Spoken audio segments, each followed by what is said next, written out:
grip. Hit her with the hammer time, too legit to quit. Keep bouncing, girl, keep bouncing. Keep bouncing, girl, keep bouncing. Keep bouncing, girl, keep bouncing. Keep bouncing, keep bouncing. Jump, jump, jump, jump, jump, jump. The Mac Daddy make it hard. Jump, jump, jump, jump, jump. The Mac Daddy make it hard. 88 bunny, 88 bunny. 88 bunny, 88 bunny. 88 bunny, 88 bunny. I make a bounce on those.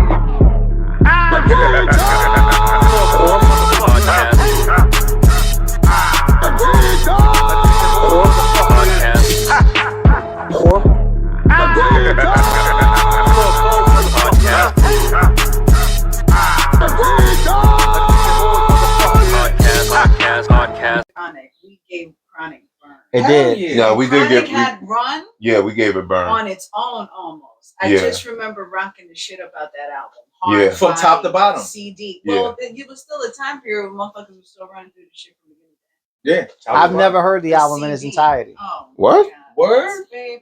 Yeah, we're not gonna. Nah, yo, that shit knocks, bro. That's before the Wu album. Yes. What Maybe album? right around the same time. What album came out when? Before the 36 When did Wu come? 93? 93 Woo. Into the 36. I think Yeah. so. Yeah, Chronic was definitely before. Chronic was the Chronic was kickoff. like 92. Chronic was the kickoff. The Chronic was the kickoff. Yeah. And then, Because a lot of rappers would say they go back Talk about to the Chronic. talk about cinematic wise. Chronological order. Yeah. oh well, yeah, Yeah. it came out before, but like I think sonically, I mean, we know it influenced Diddy a lot. Yeah, he Just says how, it. How He says make that he wanted production, to use Love. Biggie. Because the Ready to Die kind of is like a East fake Coast, ass East Coast version of that. That's fake. Yeah, that's it's like what a he fake wanted. Chronic. I'm not a fan of. You don't like Ready to Die? Nah, What? Wait. We gotta talk about We're that. already mic'd Why up. not? Hold it just didn't do it for me. It just, I mean, you know, I mean, like, Every different stroke, different folks. I get it. I just want to know, like, it just why. like it just didn't hit for me. I get it. But now say Life After Death. Oh, now Life That's After the greatest album of all time, sonically and creatively. Now sonically, I might agree with you there. Creatively, I don't know if creatively is the best album I've ever heard, but it was good. I think Biggie definitely like. Life After Death. Life Yeah. After Death. Sonically, yeah, it's up there. You Ready to can't. Die Yes. got me started. Made me wonder. It was so creative. It made me want to rap. So that album made me want to rap. Well, it's hard for me because I was already rapping at that time. So So that I wasn't listened the to big it. influence. That wasn't the influence. I was rapping at that Yeah, way time. before I was that. rapping at that time too. Wait, you talking about Ready to Die? What? I was Ready to Die came out in 95. So 94. No, it came out in 95. Ready to Die Illmatic came out in 94. You wanna make a bet? Yes. You want to make a bet? Yes. Just go check. What we betting? Because I only bet when I know I'm winning. Oh, what do you want to bet? I don't know your hat, man. Friendly bet, y'all. Friendly Pull it bet. up. Yeah, it's 94. It was 95.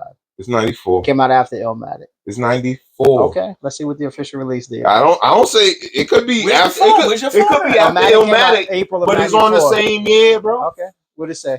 94. What did the Ready to judges say? Die. The judges say. What the internet say? I'm on TikTok live, so I can't check right now. We got a fact. 90. Ready to Die. 94. What did it say, babe? Do you know the month? It's the 30th anniversary, so I hate when they throw that in So there. 30th For what? anniversary. Monkey wrench For for what? Ready to Die. That would be Wrong. 1995. September 13th, 1994. Boom. That's Boom. That's incorrect. So Boom. September 13th is Boom. That's incorrect. Don't play games with me. Came out April. Yes, April. Okay, it's No, the no, same you're year. right, you're right, That's the you're right. same That year. was my baby shower year. Yo, Come that's on. crazy how that album came out September 13th, the day that Tupac died. How about that? Oh, right. Then Machiavelli? Wait, what? Listen to what I'm saying. Okay, we starting now. I We don't. starting now. There's some other parts I had to, but I'm gonna make sure they're in there because this is all good info. I don't think that there's another album that expresses what it's like to be a black was man more in relevant. America than Machiavelli. Normally they give that to Ready to Machiavelli, Die. I would think. They normally give that to Ready to Die. I wouldn't even say that. They I do. Would think I would think maybe some of Tupac's earlier albums had more of a Me Against the World. That's Against the my World. favorite Tupac album. No, Against the that's World. his Five Micer to me. That's I would go Yeah. with that. But Machiavelli This White Man's World, To Live and Die in LA. Crazy. Fucking Crazy. Pause. My shit was just like Daddy. I ain't gonna. Yo, what the? How you starting? You was 10. Well, when Machiavelli came out, I think I was a little old. Well, it didn't matter. Even when the Chronic came out, I was listening to the Chronic. Okay. Fucking Me and My Girlfriend. Me and My Girlfriend. Yeah. There's some shit on there. Look over some of this stuff. I don't like. Come on. I was supposed to be. You know, I like because I don't want to. No. It was a guideline. No, I'm saying I don't want to form an idea. I mean, I was a little older. Give it to you real. I don't want to. No. I got you. Sometimes people want to talk about it. She ain't really. I try to make it on some comfortability and shit. Right, like what is that? Right. Yeah, see, I knew better to have my little own area downstairs and play my shit. So she. Nah, he got. I come to his spot. You put me onto the that radio station. Cause I was in 94.7. Yeah. I didn't know that. Like, that's a new one, right? Yeah, it's newer. Oh, yeah, it's one of the latest. Yeah. I think it's it play all the stuff from like all the good shit, like 90s, hip-hop early 2000s, probably some late 80s. Right. How BLS was. Because I still listen to BLS, but it just kind of be throwing a little. I can't remember the last time we listened to the radio. I just have playlists. Yeah, I can't fucking remember the last time I listened to the radio. I mean, to music radio. I listen to sports radio all the time, but like, or NPR. I've got 94.7 a block. Do you want to put that somewhere if you want? It's all good for now. Okay. Cool. It helps because it'll play joints that you don't think of. You know what I'm saying? Unless you got a mental Rolodex or something at home where you got all your playlists, all the songs. Yeah. That's all right. So sometimes they might play shit like, damn, I haven't heard that in a while, or I never heard that. That's a Tuesday, and I need that. That's a Tuesday. 40 hours long. Yeah. I told him today he was playing a playlist. I was like, if we play this in the car, I better not hear. And none of this shit was playing in the house because I don't need. Right. But when you get set off, you start playing one thing, you just start adding. And then it'd be like, oh, let me put this here because it reminds me of this. Sonically, or the memory of. The memory of. Yeah. There's a lot of joints that like DJ Scratch, when he's on, I hear joints I ain't never heard or remixes or shit. I'd be like, oh, but I'm not gonna catch that anywhere else. Sometimes you gotta tap into, you know. Yeah. All right, let's go. Let's get into it. Nah, I like the conversation. See where it goes. Now. Yeah, you gonna find a spot. Yeah. It got your good kneecap. The good kneecap. Right. Good knees. You know what I mean? So you need something to drink. This is just for show. Fuck it. So you know, nigga. Yeah. Mike is here. Yeah. Oh, all right. You know what it is? We back again. Another great episode of the Almighty. Wait a minute. Let me go back. The Unstoppable Almighty. What else I said, man? Uncomparable. Okay. Undeniable. Okay. Almighty like the goddamn Avengers. AWP Attention Horse Podcast episode 547 for you. Let's go. Let's go. 7 the God number. You know what it is. You know, peace. You know what it is. I got a special guest with us today. This man, I've heard his name ringing ever since I was like probably late teens, early 20s. I heard your name. Yo. Shit. Yo. I don't know if, because maybe some of the stuff I was doing that would, because my cousin, I told you who my cousin was. Dan, DJ Dan CE. Dan? You know what I mean? Dan.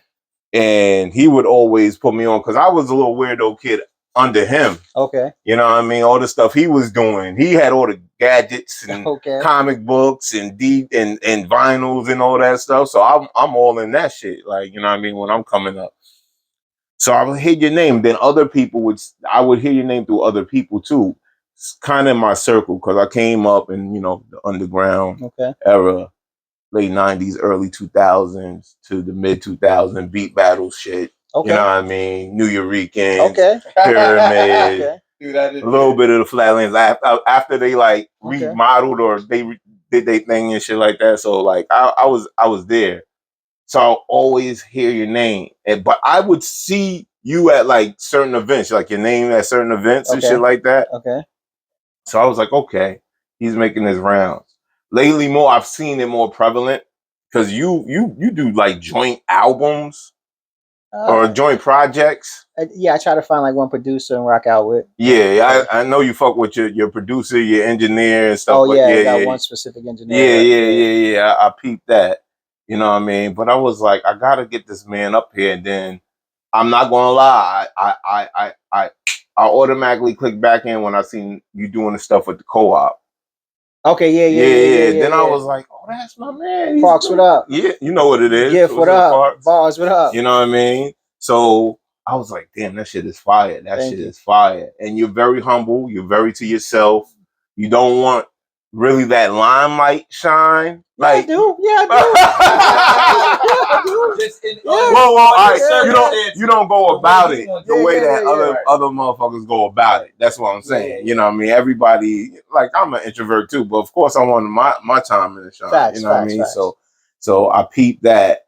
And I was like, I need this man. I need to like pick his brain and see how he thinks. And you know how y'all started, where you was just like, nah, Ready to Die was really my cup of tea. I was like, oh, this is perfect. Oh, this is perfect. You know what I mean? Right? This is perfect. So, how you doing today, sir? Fantastic. That's no great. complaints, man. No complaints. All right, and of course, I have my co-host with the most, always rolling up, always smoking that go 103. Yes, sir. Happy to be here. Don't act shy, man. This dude has been on tour. He's been doing shows, showcase, hosting. Man, he's been directing videos. You got a new song. You got a new project. You promoting? A song. Yeah, we just did the Back That Ass Up 2025 with me and the guys Platinum. Shout out to Platinum. Shout out to 77 Thug. Shout out to Tater 9 from New Orleans. My New Orleans crew. You know. Okay. Yeah, this shit moving. Yeah. This shit moving. My man over here has a project coming out. That's what we get. You know what I mean? Now the name of it. Yeah.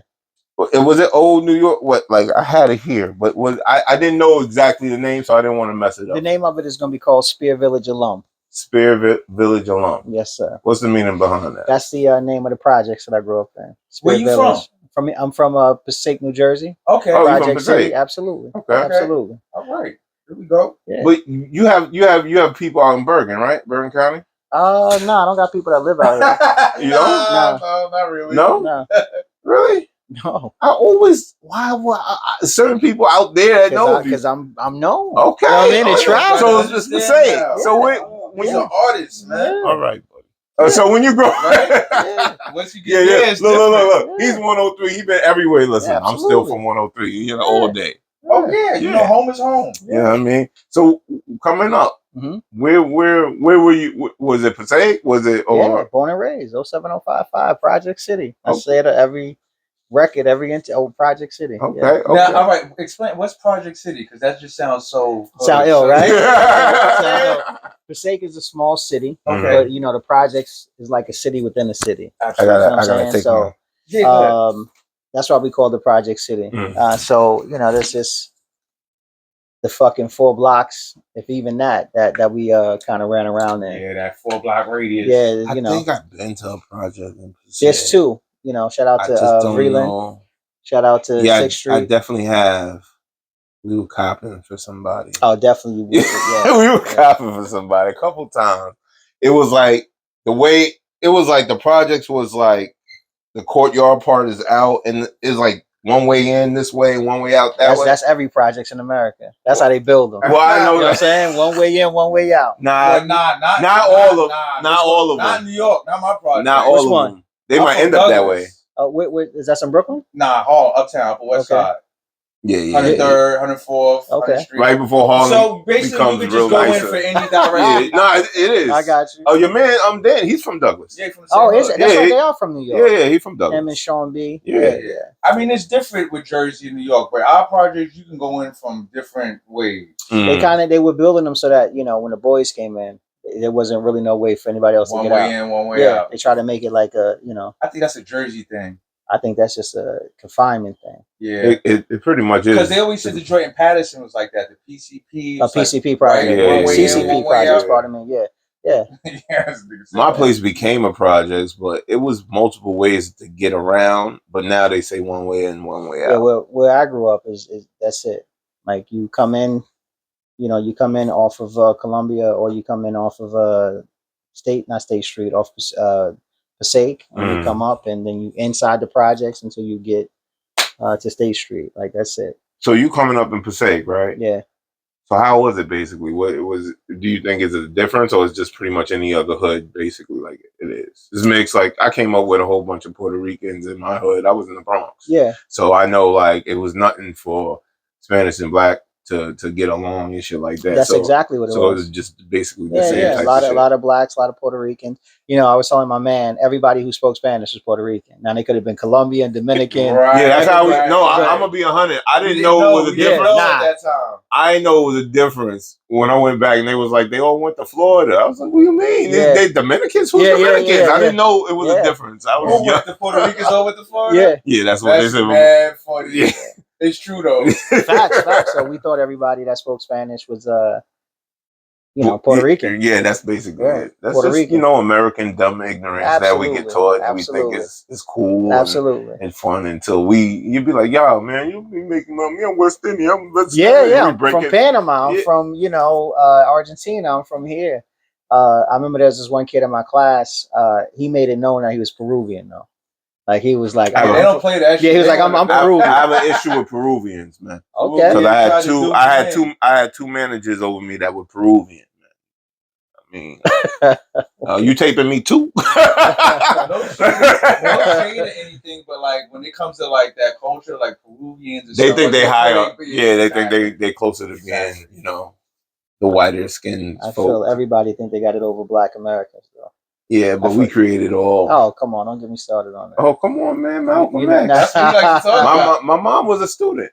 Of the Honorable Minister? Malcolm. Oh, yes. okay. All Malcolm. Right. Before Lewis. Okay. He was getting them in the seats, though. Let's be clear. I mean, if it wasn't for him, the nation, I don't think the nation would have been as powerful as it may have became. Maybe later on, but. Nah, Malcolm was the pivotal standpoint of the strength. He broadcasted. He made it the thing to do. Like, I think it's twofold. I think it's his delivery, and I think the fact that he was in Harlem, right? So he was in a place that was like the mecca of Black folks. Yeah. So the fact that he was able to galvanize those people, and his delivery was such that everybody mimicked after. From the Honorable Minister Louis Farrakhan to Conrad Muhammad, everybody that had that mosque. Yeah. Number 7. So yeah, Malcolm. When I was in the Nation of Islam, I got it. Yeah. Well, I know you have to have some relations to the gods and earths. I have relations to them too. Coming up in school, I came up with a whole bunch of gods. So yeah, I mean, my father, Rasheed Chappell is my name, so there's no delineation between me and the stage. So I was always like, why'd you give me this name Rasheed? And he told me the story about how his best friend, Brother John, took him to the mosque when they was young, and he was like, okay, yeah, this is the route I want to go. And so that always intrigued me. And then I just was like, okay, let me do some studying on it. And so just watching just how they moved in the community. And then when I got to high school, I was like, I'm gonna join. And then I joined the Nation of Islam. And what year in high school? This was like high school is where a lot of that happens. Yeah. I mean, it you finding yourself. You know what I mean? You're trying to find something to latch on to. You can latch on to the street. You can latch on to, something positive. You can latch on to a sport or some shit like that. But that was it for me. It was just the ability to communicate with people and just watch how people could talk and affect the room. So that was it for me. Okay. So you're coming up in Passaic. You know what I mean? Your father has the lineage through the nation. You capitalize on that in high school. And I try to be as knowledgeable as I can on my guests or knowing what I can. I know that you was in a different interview. You were saying that you really didn't come up or you didn't really follow basically the street model of growing up. Pretty much. As far as what? Yeah. As far as like you didn't really get into that, or if you did, you strayed away. I was outside, but I wasn't, I wasn't as active as some of the other people that I grew up with. Okay, but you did a little. No, you can't escape it. You know what I mean? I mean, it's everywhere around you. You know what I'm saying? Like my mother has been to prison a few times. My father had his battles with, substance abuse. I heard you. So it was around me. Okay. Like there was no way to not like menace to society when you're just like kind of born into it and you try to figure your way. But luckily for me, there were other examples that I was able to like. Okay, you know what? I don't got to go that way. I could go this way. And what would be one of those examples, like something that you've seen at that time? Well, you got into the nation and that's what I was thinking. That's one. But before that, I was one of my mentors. He's like a brother, family actually. I call him Uncle Marv. Like he was somebody that was his brother was friends with my dad, and he became a teacher at my high school, and he would come in every day with like a kufi or a crown on. And I'd be like, yo, why you wearing that hat? Being an asshole. Like, yo, what you got that hat on for? And then he just read me and was like, nah, this is not a hat. This is a crown. And like from that day, kind of changed my trajectory of like, okay, you know what? I want to learn a little bit more. And I remember the first book he gave me was this book called Black Man Obsolete, Single and Dangerous by Hakeem Adabudi. And I was like, oh, this is it. This is it. Because it was, like it let me see why are we in these conditions. Like, you know what I'm saying? Like, we in the street, but why? Like, we in the hood, but why? What the fuck is redlining? What do you mean? Like, it was determined where I would live before, I was even born based on zip code and shit like that. So it opened up my eyes to everything. A lot of things. Is such passive. Like the attitude of America is so passive now. It's like we all could make it kind of so everyone should be happy. That type of mind state. Malcolm said if you put a knife in my back and it's 7 inches and then you pull it out 2, that's not progress. Like the knife is still in my back. So they give you a little bit, and they just want you to be content with that. Right. And the people that want more, strive for more, they're usually silenced with a bullet. You know what I mean? Or they want to change or bring any kind of thing like that. Of course, yeah. It's not conducive to capitalism to have people awake. Doesn't make sense. No, it doesn't. That's why they pushed a lot of sports at a certain time frame too. You know what I mean? Like, and how they made the athlete more of a celebrity stuff like that. Of course. It's all to blind us and to keep the stage going, the stage play going, so we don't actually ask the questions of why we still in chains mentally, psychologically. If you all that shit. From the moment, if you subscribe to the theory that we came here on slave ships, from the moment we arrived, we've been the least educated. At one time, like even though we had the highest unemployment, at one time we were 100% employed, right? Because we were slaves. So that means you were the blacksmith, like you were the cook, you were the field hand. You had 3 jobs. Yeah. You know was that on paper? Is that still valid? Yeah, right.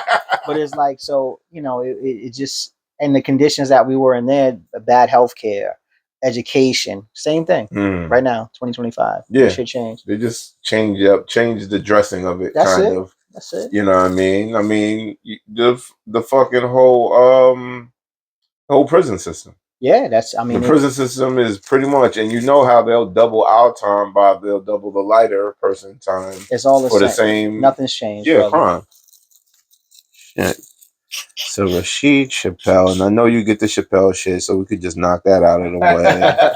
You know what I mean? Of course, I thought of that too. Back in the day, I was like, "It's my cousin." No, it could be. Is he? Yeah, it's my cousin. All right. Nah, I'm just fucking with you. I was about to say, what up? Well, nah, he spells it differently. That's why. Yeah, Chappelle got an E at the end of his last name. Yeah, I put that. It's supposed to be an L. No. Y'all don't mind if we smoke. Yeah, I don't like. Nah, I'm fucking with you. Go ahead. Yeah, we might. I don't want to be going back smelling like. Yeah, because some not motherfuckers, but some people. Got all kind of shit going on. Yeah, true. Yeah, I mean, you said you came up growing up, and you know what I mean. I know you did your little once. Never smoked, never drank. Okay. Never tried it. Okay. Just never was my thing. It never looked fun. Okay. And you know what? It's really not fun. Yeah. I'm listening to your music. Yeah. And I'm really like, okay, well, he He might have had, you know what I mean? No, I was there. Oh, okay, I was there. You were there. I was fucking there. He just didn't have to indulge in every activity Not that everything was going on. I was a late bloomer. Nah, I was late bloomer. I was outside early. Oh, okay. Early. Nah. Early. I was trying to be good. I was trying to. I like another thing. Listening to the project you sent me, right? What's the name again? Sorry, because it's Speer Village Alum. Speer Village Alum. I want to make sure that's right. Speer Village Alum. I'm listening to the last track. I'm like, damn, it hit me because I lost my father almost 10 years ago. Okay. Sorry. You know what I mean? He's right there.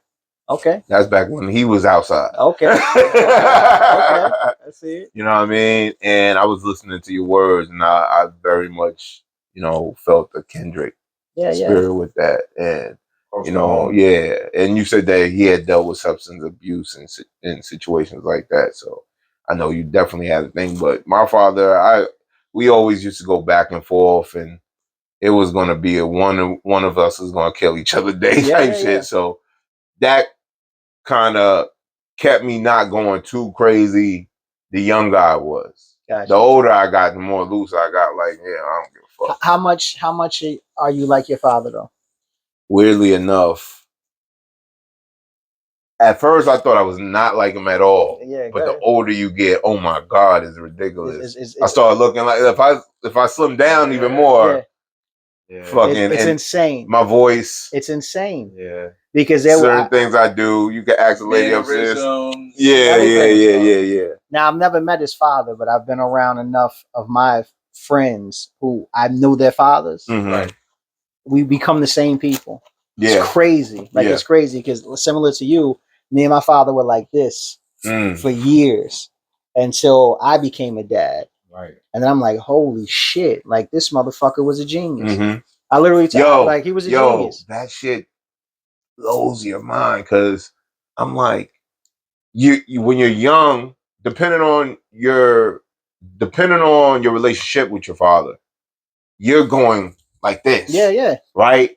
And just to stand back and to listen and to look, like, oh shit, everything he was saying.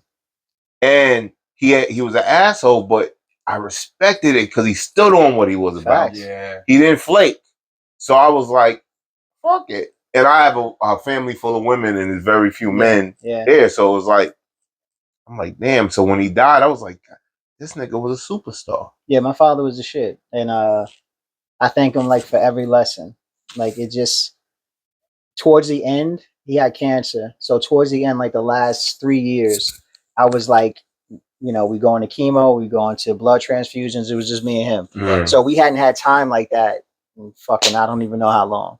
But the last couple years, it was just me and my pops, and we talked as men. Mm. And I got to see his perspective, and it just really I was like, yo, we think so much alike. You know what I mean? And it's the arrogance, it's the hubris of being young. I didn't want to be nothing like my father when I was young because I thought everything he did was just like, he used to run the streets, drink, smoke, do all types of wild shit. I used to be like, how the fuck you get home? Till I started doing that.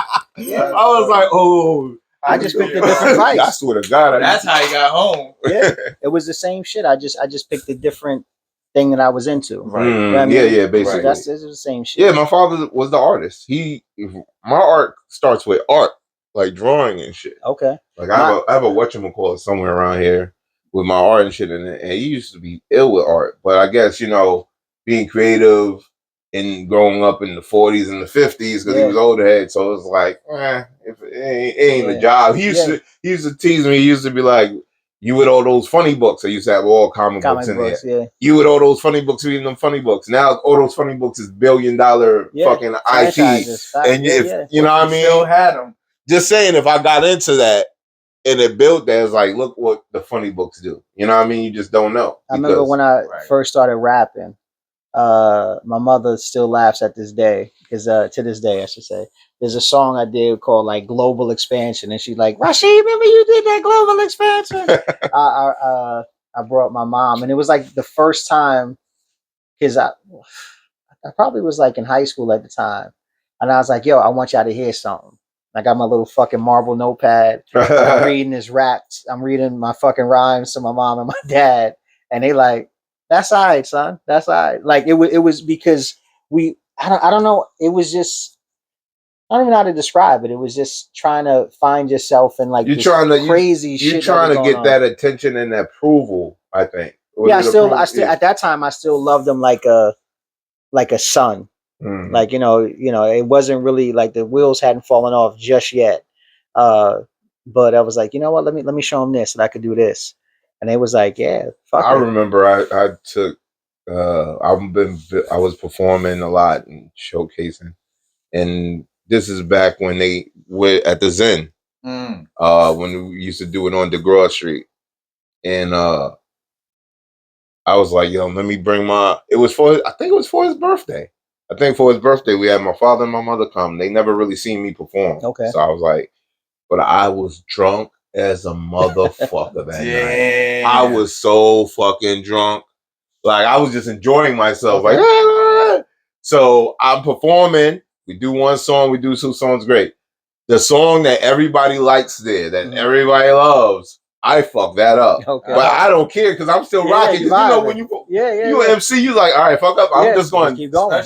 Yeah, you just go into it. It's like a comedian. If you fucking bomb, you go into the bomb. Yeah, you don't go away from the bomb. You look, all right, I fucked up. Let's go. Yeah. I still hop around, make a noise, do something to entertain people. Okay. They wasn't hearing it, but my father didn't give a fuck. Yeah, it was his son. Yeah. That's shit. That's all that matters. Yeah, that's what it's supposed to be. I remember my first. I had a listening session for my first album here in Jersey. Shout out to Black Flag. And my parents came, and my pops was just like grinning the whole night. But my mom, she would come to a show if it's now I need a nice area for my mom to be at. But she used to come and be in the crowd and everything like that. So it's nice. It's nice to have. You know what I mean? Like that shit is to have your family because coming up, you've been MCing probably for most of your life since you was like 12. I wrote my first rhyme at 14. Okay. 14. Mine was 15. Damn. Mine was 15. I don't know how I was 15. Like I remember that. I was a sophomore. See, I think I was a late bloomer in that respect. I was a sophomore in high school. Yeah, you were. Because a lot of quote unquote, I've been rapping since I was 9, 10, 11. Yeah. Well, that's cute and all. That's cool. Yeah. Like, that was me. You? Before that, 7, 6. But when did you get to the point where it was like, yo, I'm really taking this seriously? Not till after high school. Yeah, me too. Okay. I was like 21 when I was like, all right, this is what I'm gonna do. But I started early though. So by high school, when everybody was rapping and battling, because high school, I was over it. High school, you still trying to find your footing. Are you good at this? This is your style. Yeah. You're building that depending on where you're at. Like some people, of course, they become stars straight out of what I mean? Yeah. So I think I credit my man Coop. He was like 2 grades older than me. He was 2 grades, but like 3 years older than me. And we would go to his crib, and he had like all this fucking music. You know what I mean? Like I said, I never heard Chronic in its entirety. But like he had like cassettes on top of cassettes, and we would listen to all this fucking music. And we would cut school and go to New York. Mm-hmm. So I'm talking. This is like maybe 92, 93, and we going to see, we had Washington Square Park, we had Fat Beats, and it would be rappers in front of Fat Beats, you know what I'm saying? Yeah. You mentioned, somebody mentioned New Yorican before earlier. He did. That's the first place I ever rapped, ever in New York. Wow. Oh, in New York? Yeah, and Bobito was the host that night, I remember playing. Wait, what year? Nah, that's crazy, bro. Yeah. What year frame are you making these moves, you said? Oh, this is early. This is like mid-90s. This is mid-90s. So like 94. Yeah, 94, 95. Because I remember I did my first show, probably like 96. Lawrence Taylor had a club out here called LT's. LT's. And they had a teen night. And it was, I opened up for Dougie Fresh and Miss Jones. That's crazy. Okay. Yeah, so that was the night for me because it's a crowd of people I don't know. That was a night for me. I love performing for people I don't know. Yeah, all the time. That's the best. Those were the times. That's the best time. That was the golden era. That was the time to be outside. No, he was outside way before me. I was. I said I told you I was there. No. Okay, I know. Like I was there, and so that night for me was. He gives off, not to cut you off. You give off oh man, I don't want to say this wrong. He gives off that feel, like, and I understand why, you know, Dan and y'all could probably talk for hours about shit. Like I could hear that already. But he gives off that. What's my man? He just passed away.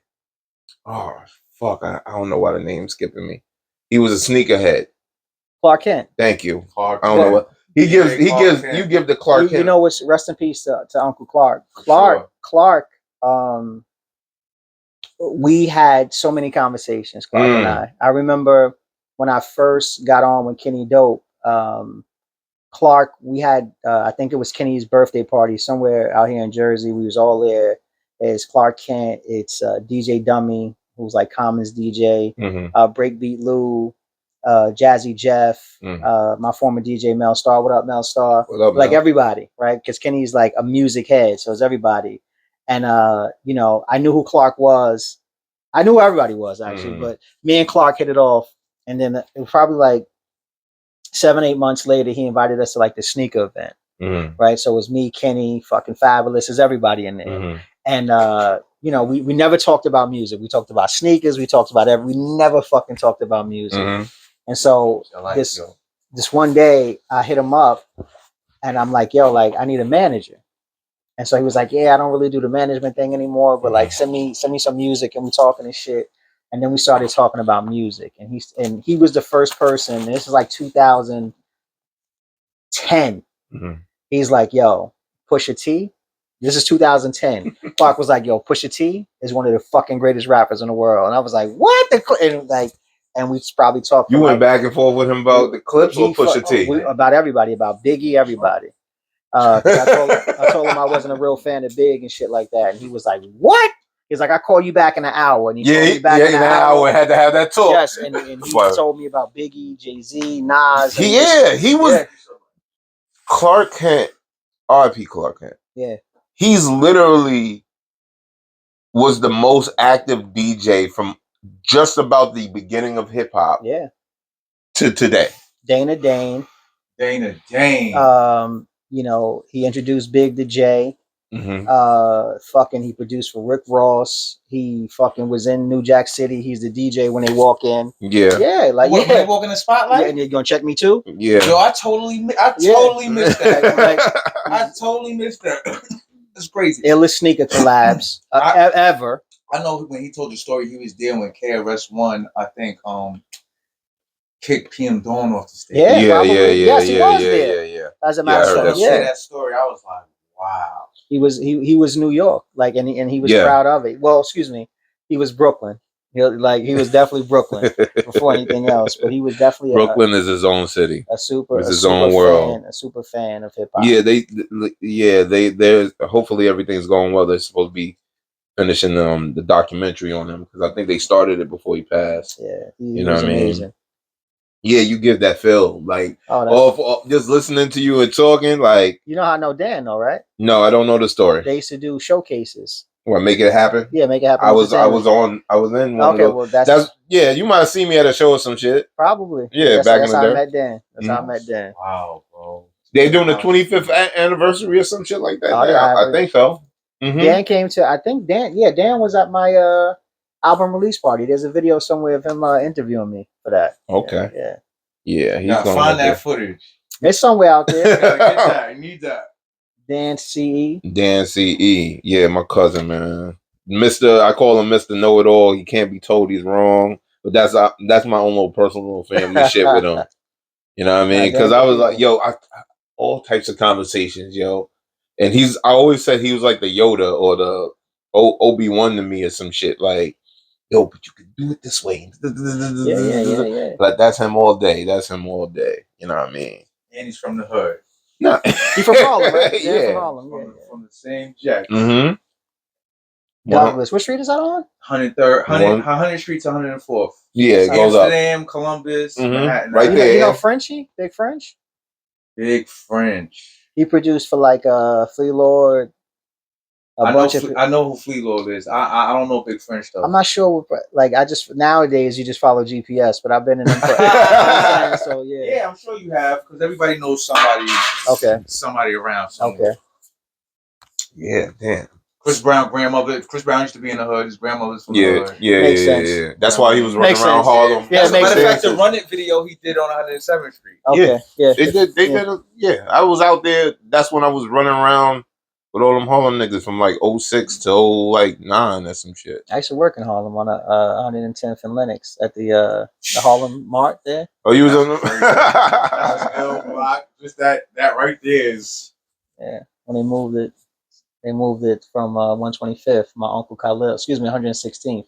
116th. Oh, you talking about the old one where they had the tents and shit? Yeah. 116th. Shout out to K Slate, rest in peace. He's the first person to play my songs on fucking the radio. Wow. Okay. He had a show in Jersey called Nighthawks. Yeah, I'm going way back. That's going back. I'm going way back. Nighthawks. Back before we even probably knew who Slay was. Yeah, Slay had a radio show, and everybody was like, "Yo, he nice, he rap." Yeah, this is before Big died. This is before Street Sweepers. Yeah, because that's how I got. Yeah. I got said before Big died. Before Big died. Yeah. So it was before 97. Oh yeah. So I was working there when Big died. My uncle was like, "Yo, I'm gonna take you out of the store in Passaic, and you're gonna come work in Harlem." And yeah, I met a lot of people there, and they was like, "Yo, he nice." And Kay was like, "Let me hear something," and I gave him a fucking cassette. I was like, "When you come back, I'll give you a cassette." I gave him a cassette, and he was like, "I'm gonna play something," and he fucking played it on the radio. And then when he came back to the Harlem Mart, he gave me a tape of the show. He was like, "In case you missed it, here's a tape so you can play this shit." That's crazy. RPK Slade, man. Yeah, word up. Yeah. It was damn. Drama King. Yeah, too many of you know what I mean? Yeah. Pioneers that do it. Like really get shit done. They're going like Kay I saw him the last time I saw him in a physical was at I think it was the Godson album release at Webster Hall. Word? Yeah, that's what he did, like the Made You Look remix. Yeah. That video? Yeah. The funny that show? Yeah. I'm actually, if you for like 40 minutes of the show, if you watch, I'm standing like directly behind Nas.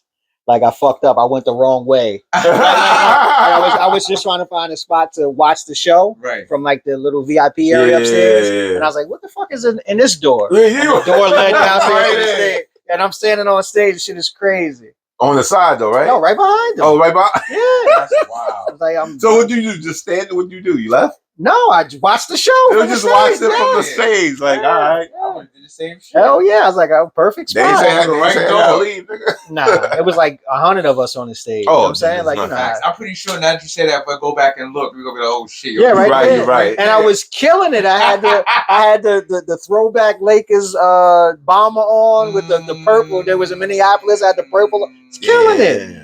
Killing it. Because everybody had didn't they have Jungle and had the All-Star levels on? Yes. All-Star joints. Yeah, Jada came out with the Cleveland. We had a great time. It was a great night. Damn, that's crazy. Great night. I'm standing. So the wild shit is I had CDs that night. I'm passing out CDs. And I give it to fucking Khalees. I give it to Pusha and Malice. Khalees from the hood too. Shout out to Khalees. Everybody. She from the hood? Yeah, she from Harlem. She from Douglas. And absolutely. There was a lot of Douglas love out here. Like I didn't know it was like that. I'll get in the car and I put on one of the CDs. Them shits was like they didn't burn. I gave everybody blank CDs that night. Oh, yeah. Don't feel bad, bro. Yeah, everybody got a blanket. That's crazy. Everybody got a blanket. Well, you gave them out though. Oh yeah, I gave them out. We was trying to come up that night too. We had we was trying to come up that night. I'm gonna leave it at that. So you wait. We jumped because just so we don't. What? So what was it? You come up Passaic. Mm-hmm. You working at the shop in Passaic, right? Yeah. First. Yeah. What gets you What gets you? What's gets you into hip hop? What's the love like? How could you? It's everywhere. I'm- So yeah. my father used to do his thing, and one of his people was in Brooklyn, so we would be in New York all You know the why? time. Not to cut you off, Okay. because I had this conversation with my man the other time. There was a time like back then we talking about. Not everybody was MCing the rap. You had to be nice. That's what I'm talking about. Like today, you say that, yeah, everybody raps. So that's why I'm just trying to get to how you came about. I was around some people that was nice, Same like nice, and so I had to be as nice or better. And again, Coop, I really attribute it to him, because when he brought me to New York, I saw a difference. I just saw everything, right? So I rap and I think I'm good, and I see everything, all different types of rap, right? So that night, particularly that night at New Yorkers, and I'm like 18, right? I'm young, and you know, the first time I don't know how you used to put your name in a hat, and if they picked your name out, they would take 5 people that night. So this particular night, the first time they didn't pick my name, I was so happy because I was like, oh shit, I wasn't ready. This particular night, Bobito's the host. I fucking rap. And Saul Williams, who was just in Sinners, who's an amazing poet. My man Moms, that was on right before he did Slam, right? Or before it came out? Oh, yes, before that. So my man Moms, that was on Oz. They were all there. Like, this is the type of people that were there. Yeah, RP to him. And I came off the stage and it was like, yo, you fucking nice. And I think I showed my lady, I still have, Saul gave me his telephone number. Like on a fucking, and I have it like in one of my first notebooks or some shit. But it's just like, I was like, okay, I got something here. And you're not, the company you're around is not to be messed with like that. Like at the time, like the niggas that I was rocking with in my hood, they were nice. Like he said he'd been rapping since how old? 6, 7, right? My man Sugar Hill, shout out to Hill. We used to do like these community events, and so we were little kids, and they did like their rendition of "Fight the Power" by Public Enemy, and he was Chuck D. You know what I'm saying? Excuse me, he was Flavor Flav, and like he's been rapping since forever. His uncle was a DJ, so he's been rapping for forever. And so like I was around people that really rapped, but I don't know. It was just at one time I wanted to be the best rapper in Passaic, and I was like, Passaic is small. Like there's a whole. I'm sorry. Wait. I'm sorry, Passaic. I'm sorry, but yeah, that's funny. I'm the king of. But at that time, that's how people think. Though. I know. Yeah, you got to conquer where you from first. Yeah, you got to call before you walk type shit. But there was like, but at that time, Seven Sean and John Doe, who got signed to Warner Brothers, World Renown, they're from Passaic. Okay, you know what I'm saying? Like so. Sev lived in 2C. My grandmother lived in 6C. So I grew up with like his little brother, his cousins, right? So I'm like, yo, I saw it. I'm like, yo, Sev is fucking nice. Like nice. So I got to get to that level. John Doe originally is from Queensbridge Projects. Okay. So I'm like 18, 19. Wait, who's the first person you said? Seven Sean. Seven Sean? Yeah. Okay. He actually, if you listen to the Ghostface album, what's the one after Supreme Clientele? I forget the name of it, but the one after Supreme Clientele, Bulletproof Wallets, I think. It might be that one. He's singing, he's on the hook. Baby, it's over. Oh, he's singing? Love just decorated. Like, yeah, he's on the hook because it was produced by K Def, who's from Passaic. K Def and Larry O. K Def of Lords of the Underground. Yeah. I'm around these niggas. I'm watching these niggas, and I'm like, yo, like, this could happen. And so that was like, I got to get nice. And I don't ever know if I've ever told this on live, but I remember I was like, it was probably like my senior year of high school when they got their deal. And Sev came to me and he was like, yo, let me hear something. And I was like, yo, this is the rap I got. And he was like, all right, keep working. We're going to do something. And it was just like, yeah, I gotta get nice. And so DJ ACL, Marley had the show. Yeah, DJ ACL. Yeah. Shout out to him. He's going to come on. Yeah, he had the show Future Flavors at Marley's crib. Yeah. So I'm around, I'm going to Marley's house. John takes me to Queensbridge. I meet Hot Day, Jungle, Wizard, all. So I'm like, yo, I got to get nice. You're in all the right places. Yeah, he's in the mix. Just sharpen up that character. Right. Good timing, bro. That's why I say a lot of time, like y'all sound like y'all my middle brother's age, right? And I always was like, damn, I seen it, but I missed it at the same Yeah, time. yeah. I couldn't. Well, I he's could old. see it. You older but than I me by can't- maybe 3 years. I can't Okay. go. I can't be there. Because 95, you're 18. Those times. Yeah, I'm 15. Okay, yeah. So that's why I was trying to figure out. I was like, he's way outside a little bit more than I ain't started getting outside literally till after high school because shit, I didn't even go to the tunnel, but niggas was gone. But I was in the park. Too young. Nah, there was niggas that was going. I just wasn't that with Yeah, them niggas that was going. Yeah. Like there was niggas that was going. Yeah, I mean, shout out to 12. Like 12 had to be like in 10th grade coming with us to the tunnel. Yeah. You know what I'm saying? Like niggas, 12, like yeah, excuse me, like 10th grade, yeah. You was with, you be able to get in. That's what I'm saying. Yeah, and I wasn't at that point. My shit goes like really from 97 to mid 2000s because that's when I started going back to the city. That's when I met Impact, Royal Impact, and R&R, and then that's when we got into the New Eurekan scene. And I met Immortal Technique and RIP Pumpkinhead PH, and I got into that whole spectrum with Static and all that shit. So those are the motherfuckers. Like when I'm really getting into like, yo, this is what I'm doing, and I'm trying to build who I am. Yeah, that's how I got into the beat battle scheme of things and all types of shit. So he's a little bit before that, but he still knows some of the players. Yeah, like Pumpkinhead, rest in peace. The last time I saw him, Pen. Yeah, Poison Pen. Last time I saw Pumpkinhead, he was at a anniversary party for oh my god, Pharaoh Monch. What's the name of the group they were in? Organized Confusion. Organized Confusion. And always getting mixed up with Organized Noise. That's how. He's walking out, and he's like, because we had did a couple shows together, like at Webster Hall or something. And he's like, "Yo, the next event I do, I got to get you on it." And then like right after that, he passed away. Damn. And my man Bad Seed was like this. Yeah, I was supposed to be working producing the track for him at one point. It never went through, and this was like maybe a couple years before that took place. Then is Breeze, Stronghold, all that. Yeah. You know what I mean? That's where that spectrum came into play. That's why I was like, I kind of know, but because Danny is older than me, I don't be knowing. Yeah, Dan, I think is a couple years older than me. Yeah. And shout out once again to Clark Kent. He was one of the DJs at my first album release party. That's Clark Kent. It was him. It was DJ Scratch. It was DJ Spinner. Bro, and, you hear this? And I know.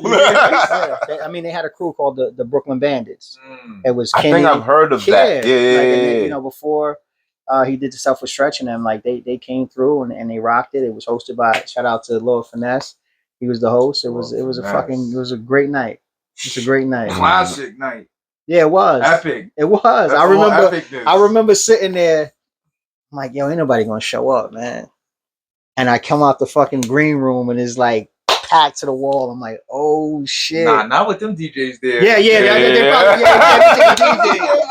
came to see the DJ. You was in there for a rude awakening. But it was great. It was a phenomenal, it was a phenomenal night. Nah, that's dope. But there's been so many other nights. Phenomenal nights. Yeah. Like you have a career. So you started in the mid-90s. When did you really was like, all right, I'm gonna build this career for myself? To anybody that's doing this, that really, I didn't get my first check from rapping till 2008. First check I got, that's the first deal I got, 2008. And there's so many people that I rapped with, right? That was like, I want to be a rapper. And I'm like, no, you don't. Because you would still be doing it. Like, it's what you would do for free. Your passion is what you would do for free after work for free. That's your passion. Whatever the fuck you would do after working 30, 40 hours, and you do that for free, that's your passion. So that's what you want to tap into. And I remember, this is it. Like, it's not even what I want to do, it's what I have to do. You know what I mean? Like, it's who I am. You know what I mean? It's just in me. It's always been. And I think it was too much. It was too much confirmations to me. The stories that you explained, it was there, it was set up. Sometimes you don't know but it was really set up for you by all the people that you were around. Yeah. And just telling me, it was like, oh, if I was a fly on the wall, if I was around, sometimes the outsider could see it better than we can see it. Yeah. You know what I'm saying? If I would have been there around and seen different nights and different DJs, I would have been like, oh, nah, bro. Like, Yeah. you're lit. Like, you're next. Like, your time is coming. Yeah, and you know, timing is everything. You just gotta keep at it. Like, not as well as my man Coop, my man Ed, who shot like all the videos of my last album. He went on to be, he shot, I was his first subject for the first video he ever shot. Okay. 10 years later, he goes on to become a filmmaker. Right. So like, it's shit like that. And then he brings me around, like, so he goes to school down in Newark. Right. But he got a boy that lives down in fucking Colonial, New Jersey, and he got rappers because he make beats. So now I'm around all these other rappers, and by this time I'm like, my fucking head, I'm like, my head is like Kanye size, right? Like I'm fucking nice. Can't nobody. Oh, doesn't you love when that happens? Yeah, nobody could fuck with me at this point. And so coming around, and we talk like regularly, and he always tells me these stories about how my energy was on like 100 all the time when it was like, yo, you rap, let's rap. Come on, let's rap. So yeah, it was that. It was definitely meeting Nas. The first time was the experience. I remember, you remember the rink, right? Yeah. So right there. So and the rink, funny enough, was the tunnel before the tunnel. Yeah, it was. But see, I wasn't there for the nights. I was there as a kid. Yeah, when it was time for us to go, that's when everybody was coming. I was at the rink and the skate key, but not for the actual situation. Okay. Yeah, so I was there. Cap was coming through. Flex was coming through. And this is like high school. Again, this is high school. Remember that story about how SNS, DJ SNS told somebody don't play something. They don't play the Naughty by Hip Hop Array before it. And it got crazy that evening. Yeah. But shout out to SNS. Yeah, shout out to SNS. We just saw him 2 days ago. We were just watching SNS. SNS should be coming here too. Young SNS. Okay. Because I knew him when I met him when I was running around Harlem and shit. So he got a project coming in July. Okay, so, that's you know what I mean. DJ SNS is one of my favorite DJs. Yeah, some great mixtapes. Right? We just at a party. Yeah, we have those conversations. Who the best party DJs are? I'm not going to say who's the best. He's definitely Capri is up there. Capri's up there. He's almost like internationally known to be up there. I've seen Mel Star kill. What? Kill. I've seen Mel Star go crazy. Mel Star gets busy, and he don't wear headphones. No headphones in Harlem. And he from Harlem. You know what I'm saying? No headphones is wild. Yeah, no headphones in Harlem. That's his tagline.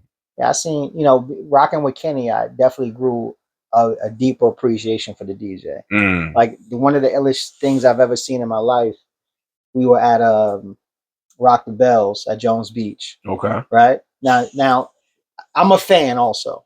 But I'm a fan, and I remember watching Common. So on the lineup this night, you got The Roots, you got Big Boy from Outkast, you got Nas and Damian Marley. Okay. You got Ray and Wu doing the Purple Tape Part 2. Early 2000s?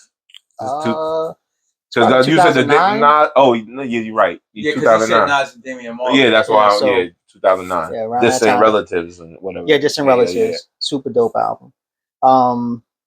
And Common comes out there dolo. Some basketball shorts on, t-shirt. Right. And the first Yeezys is Nike joints. Right? And he fucking kills freestyle something. No, he does his whole set. Oh, okay. Breath control is amazing. Energy, crowd, everything is amazing. And he steps off the stage for like maybe 4 minutes, I guess, to get some water, catch his breath. And DJ Dummy does this routine, and I was like, and he does like the 10 Crack Commandments backwards, where it goes like 10, 9, 8, 7, 5, and I was like, yo, and the crowd is going crazy. Like it was, yeah. DJs is dope. That's why DJs were more famous than MCs back in the day. Yeah, they were the ones getting it. It was just the MCs hyping the DJ up. Yeah. And then they just started going more and more. That's a fact. Nah, it's no show without the DJ. No show without. And they gotta know what to play and how to play and when to play it. Yeah. It's not just putting your Serato on autoplay or your iPod, whatever the fuck that shit is now. They do. What happened is, and kind of weirdly enough, with DJing and I won't say MC because when I say MC, well, MCs are MCs. Move the crowd. No, MCs are MCs. I'll say rappers because MC is like gourmet cook compared to just being a cook. Yeah, you feel what I'm saying? So rappers is just in today's time of easy access and not having to know to get paid. Yeah. How do you feel about the like environment now? I mean, I don't care. Like, I know that sounds like corny, but or whatever. But like the way it is now, like I do what I do. Right. You focused on only what I do. Got you. You know, and so what other people do, I don't care. Like nobody just being a rapper has ever affected me doing what I'm doing. Mm. Nobody being an MC has affected me doing what I'm doing, right? Because it's the path that I'm following. So you know, we were at the Roots picnic. We saw rappers. So like huge, right? Number one albums, cool. But then I saw MCs come on the stage, totally different energy, completely different energy. Like MCs will be able to. So we saw the verses, right? Which ones? All of them, right? Okay, right. Remember the verses? It was MCs, right? Yeah. Yeah, for the majority of the. Like if you look at the verses, it was you had to have a catalog. So for you to be an MC, rappers. No, some are rappers and some are MCs. Yeah, but if you want to pick and choose, that's like saying the best verses were the MCs. Excuse me. The best performers at the verses were the MCs. Red MF, yes, Jada, Snoop and DMX, Meth and Red. KRS and Big Daddy Kane, Locks, of course, and so those. Whoa! We could use that. We could take the Locks and Dipset because those are MCs versus rappers. Fact. That's a fact. Say I'm wrong. That's a fact. Listen, say I'm wrong. Today. Whoa! Hold up. No, even back in the day too. Cam is an MC. Just rappers. Cam is an MC though. Yeah, but Cam is an MC. Okay, go ahead. Not to this date. Cam still gives you a fucking fire. Cam's an MC. Don't remember his song. Like comedian said, you are what you do. No. You are what you do. Cam is a talk show host now. Cam all right, I got you. I got you. Cam show. He's a talk show host. Now, can he? Of course he can. Can he still MC? Of course. Can he still MC or rap? He could do both. He probably can do both. Yeah, but not unfortunately, he's just found a lane right now where he's fucking killing it. Do you think he has the heart of an MC, no matter what the money is? Yes. He does. I think the other people don't have that same heart. I talk to people. I'm just saying generally. I think I've never been both feet in the industry. I don't know what that pressure's like. You could go in with the love, but once that shit gets involved, it changes your whole perspective on everything. So a lot of people, I'm sure, went in with the best intentions and the most love for the culture and the art form, but you get A&Rs and checks in front of your face, and we got to do this, and you competing with this guy. It changes. It becomes a job. It becomes a straight up like this is what you have to do to survive and to keep up. Yeah. I think that whole thing about the rapper like kit. Like you have to look a certain way and be a certain way. I'm glad that pretty much died out. Like you don't need that to be the rapper superstar. No, you don't. You don't need that to be the rapper superstar. I think there's always followers though. Like even where I am, like everybody for years has been chasing like the Griselda sound. You know what I'm saying? And you did a project with. Did you do a project or how? It was somebody from Griselda, correct? Nobody. You didn't do a project with Griselda? You're making me look bad here. No. I did an album. I did 2 albums produced by 38 Special, but he's Trust. He's not Griselda. Oh, okay. But just mixed up. No, it's cool. It's cool. It's very close. It's right there. That's Buffalo. Yeah, fact. Buffalo and Rochester.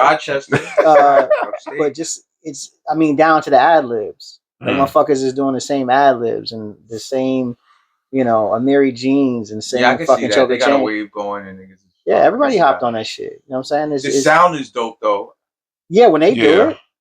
Even when some niggas, I ain't gonna hold you on it. If some niggas get on it, I ain't gonna hold you. I be hearing the beats. I be like, damn, I want to. I ain't gonna hold you. I have a record. I have a record, and I was like, this is that Griselda sound. So I just. But it's actually not the Griselda sound. I know it's not. You feel me? It's been rebranded as that. Yeah. Okay. Sounds like it. Yeah. No, it's boom. It's hip hop. It's hip hop. Yeah, but they got a twist to that shit. I mean, you know, they take the drums out. You know, I mean, you know, Darren just salute to him. You know, Alchemist. You know, people that, you know, worked on his sound, but like, it's Supreme Clientele. That's what it is. You know, it's the birth of, like, that album gave all of us what Delane. Because it was gritty, it was fucking sample driven, it was still crisp at the same time.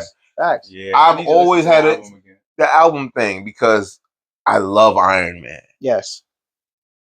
I was late to Supreme Clientele. No. I had it. But for it to be what it is, I didn't catch on to that. Like, when it comes to Nas, I always go, it was written and then Illmatic. Because it was written to me as a better album. I agree. Than Illmatic is an album. Didn't say not taking nothing classic away. I agree. But you had to be there for Illmatic first. Though. Plus, it was written was my first Nas album though too. I didn't have Illmatic That's first. what you heard. So, it's funny enough you say that about Supreme Clientele. I don't think I heard that album until 2014. What? Yeah, I get that a lot. I didn't hear that album until like 2014. What were you listening? You was listening to your own shit. I was rapping. Oh, you a rapper? Yeah, You're an MC that listen to your own shit? No. But I don't know. Like, I remember when it came out, I just missed it. I don't know how I missed it, but I just missed it. Gotcha. I missed that particular album. And I'm riding home from DC. I'm like, let me fucking. You know what? I was inspired that night. I went to like this at Kennedy Center. There was this rap festival. Wait, in Harlem? No, in Kennedy Center down in DC. Oh, okay. And they had like all the legends there, like Roxanne Shante, Houdini, everything. And I'm just like, wow, like these when I was a fucking kid. I remember watching them on, you know, via Music Box. For some reason I was like, yeah, let me listen to Supreme Clientele. And I listened to it twice. Coming from DC, and I was like, yo, this shit is absolutely incredible. This shit is absolutely insane. And it's like 4 a.m. I'm calling my man Hill, like, he's like, yo, get the fuck off my phone talking about fucking Supreme Clientele. You know, like, it's not only classic, but it did something to you that you had to be like, yo, I gotta tell somebody right now. I had to apologize. I was like, yo, like, I can't believe I missed this. He was like, nigga, get off my jack. He's like, what are you talking about? What year did that come out? 2000, I think. 2000, right? Yeah, 2000, and then Takao 2 came out that year. Supreme Clientele, man. We just recently saw him and Ray at I saw him and Ray at 705. I seen him at his dispensary not too long ago because they had North? because they had a showcase there for Respect the Mic. I was gonna sign to Ray, actually. Word? Yeah. In like 2000. What was the name of his H2O? It was H2O. Shout out to Tommy Nova. Doey Rock, rest in peace. 2009, 2010. That's when a lot of movements happening for you. The check comes around 2008. Got my first single. The whole grind. Like when you foot on pavement from 95, 96, 97-ish, right there. We outside. We grinding. Trooping. We in Steve Stout office. Excuse me. We in Steve Rifkin office. We up in that's going back. Wait, that's going back. Wait. Hold on. Wait. They don't know. Cause this is when I wasn't doing it because I wasn't prepared. I was just rapping. I was just making words rhyme. I was not I was not who I ended up being. Yeah. But my peoples, they already had songs and records, so they go into the office. Like you don't hear that. Like when you had to go to the office. I was there. That's what I'm talking about. Like I'm in a room smaller than this.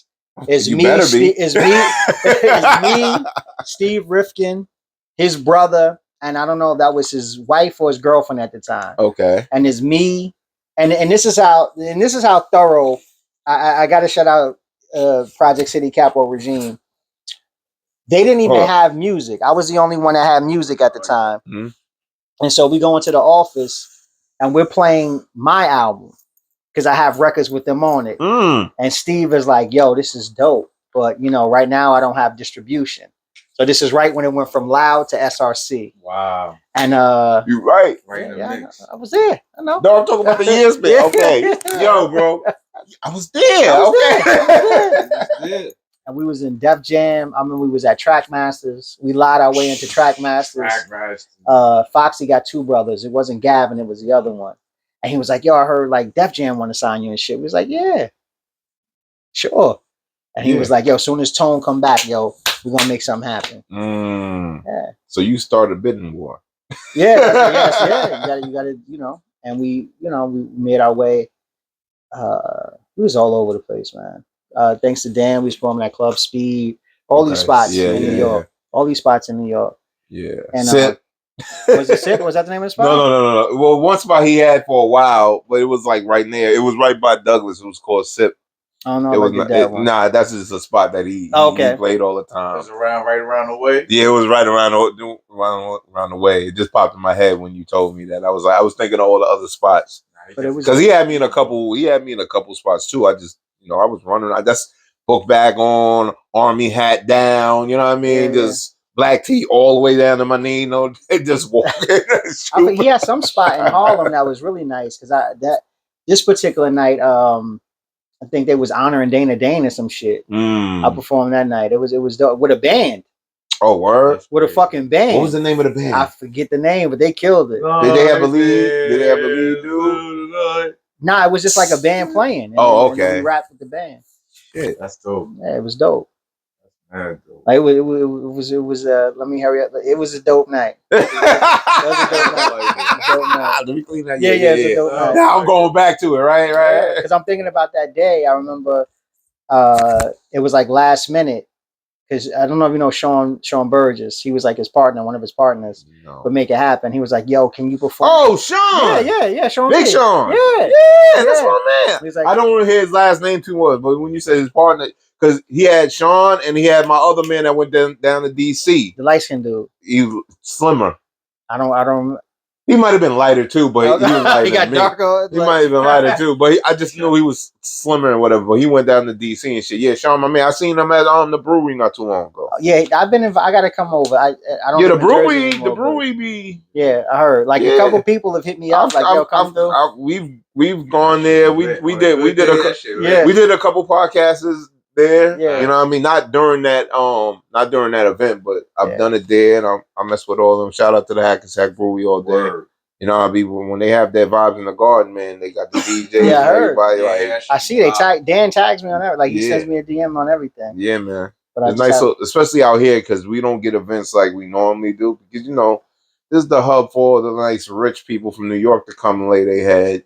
And, you know, you got all the celebrities here too. So, you know what I mean? Might as well it's a local spot for niggas to go. Yeah. Chill. Yeah. It looks very much my speed. Yeah. Even if it ain't, you can make it just be like there's someone there. Definitely is. Just be there. Your family. Outside, you know what I mean? DJs, you know. Yeah, there's a non-smoking area. You know what I mean? I'm pretty sure you run into mad people that you came up with, work with, shit like that.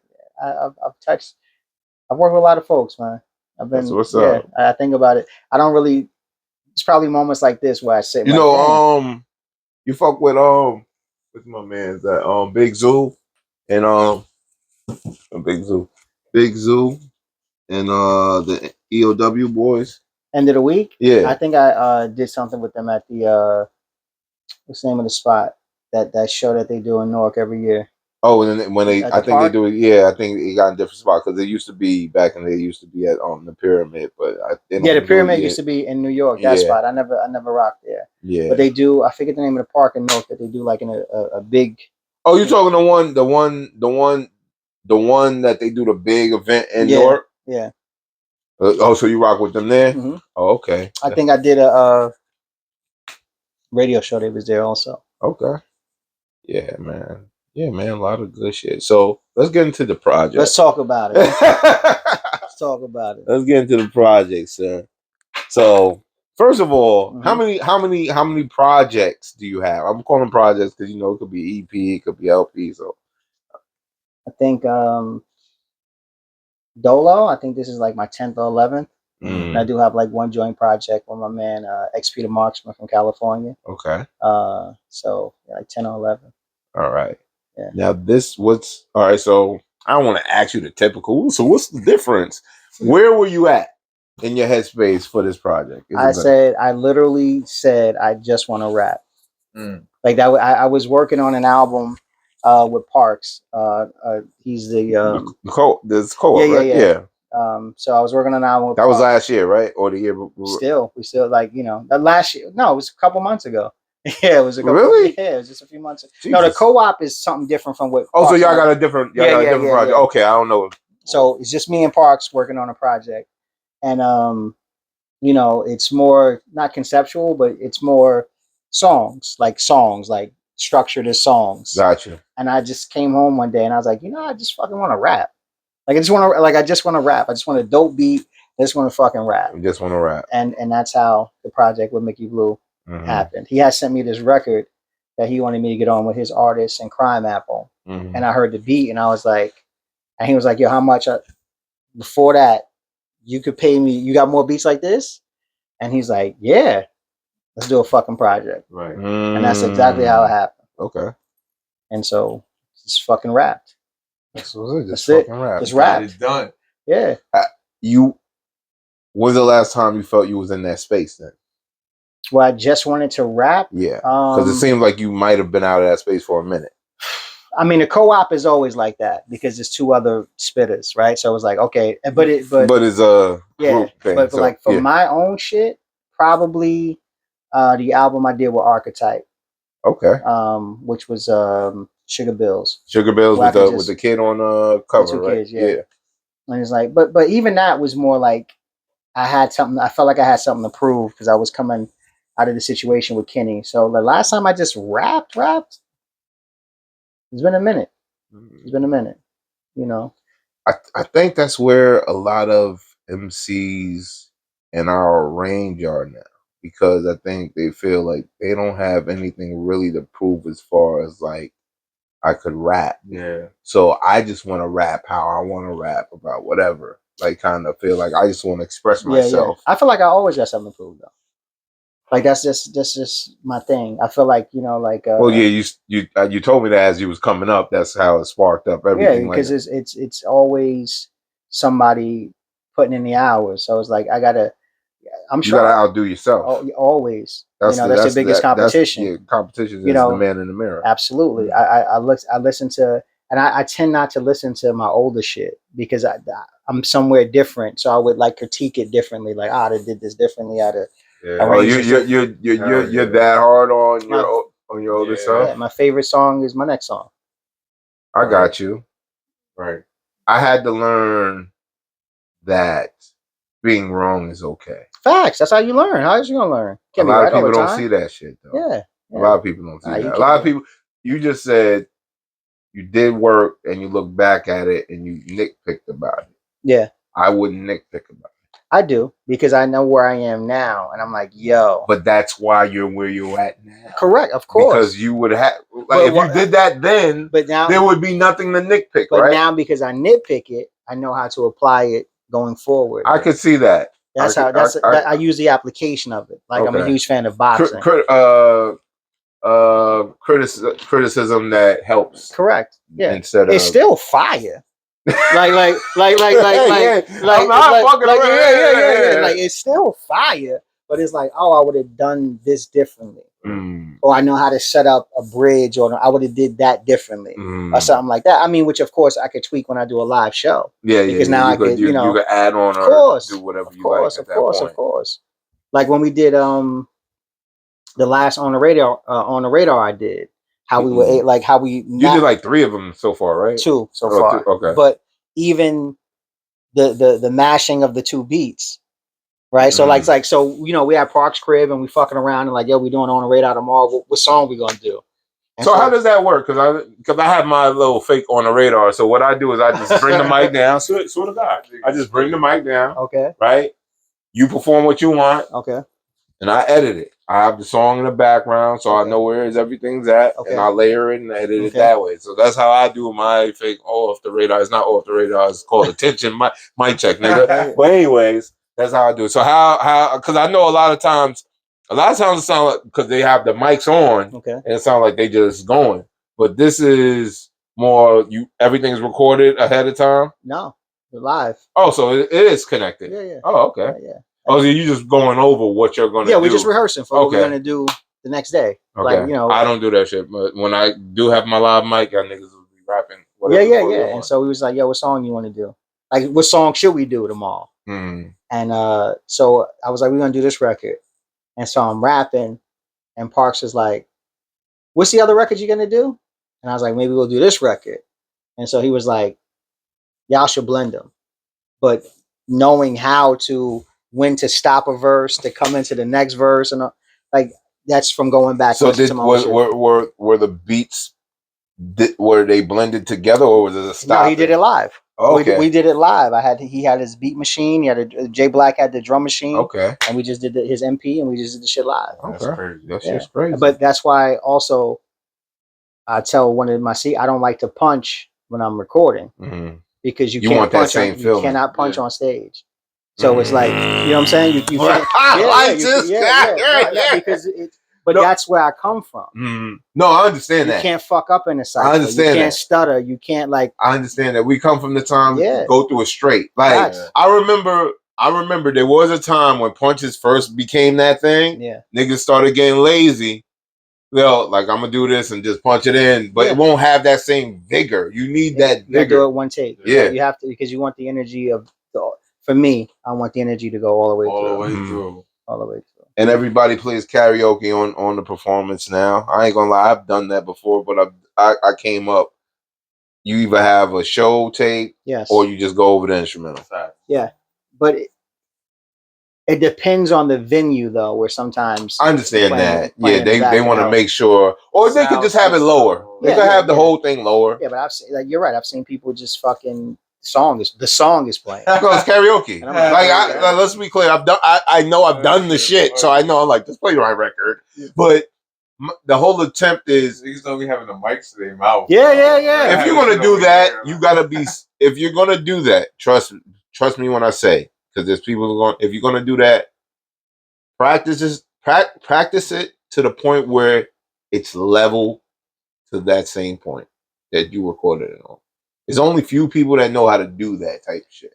I think I'm just saying if you're gonna. No, I'm just saying, and I look at the vantage point of like I know how many projects I've put out, and there's so many rhymes. So after a while, you're gonna be like, just play the record. Like I think it gets because now you got to give them more.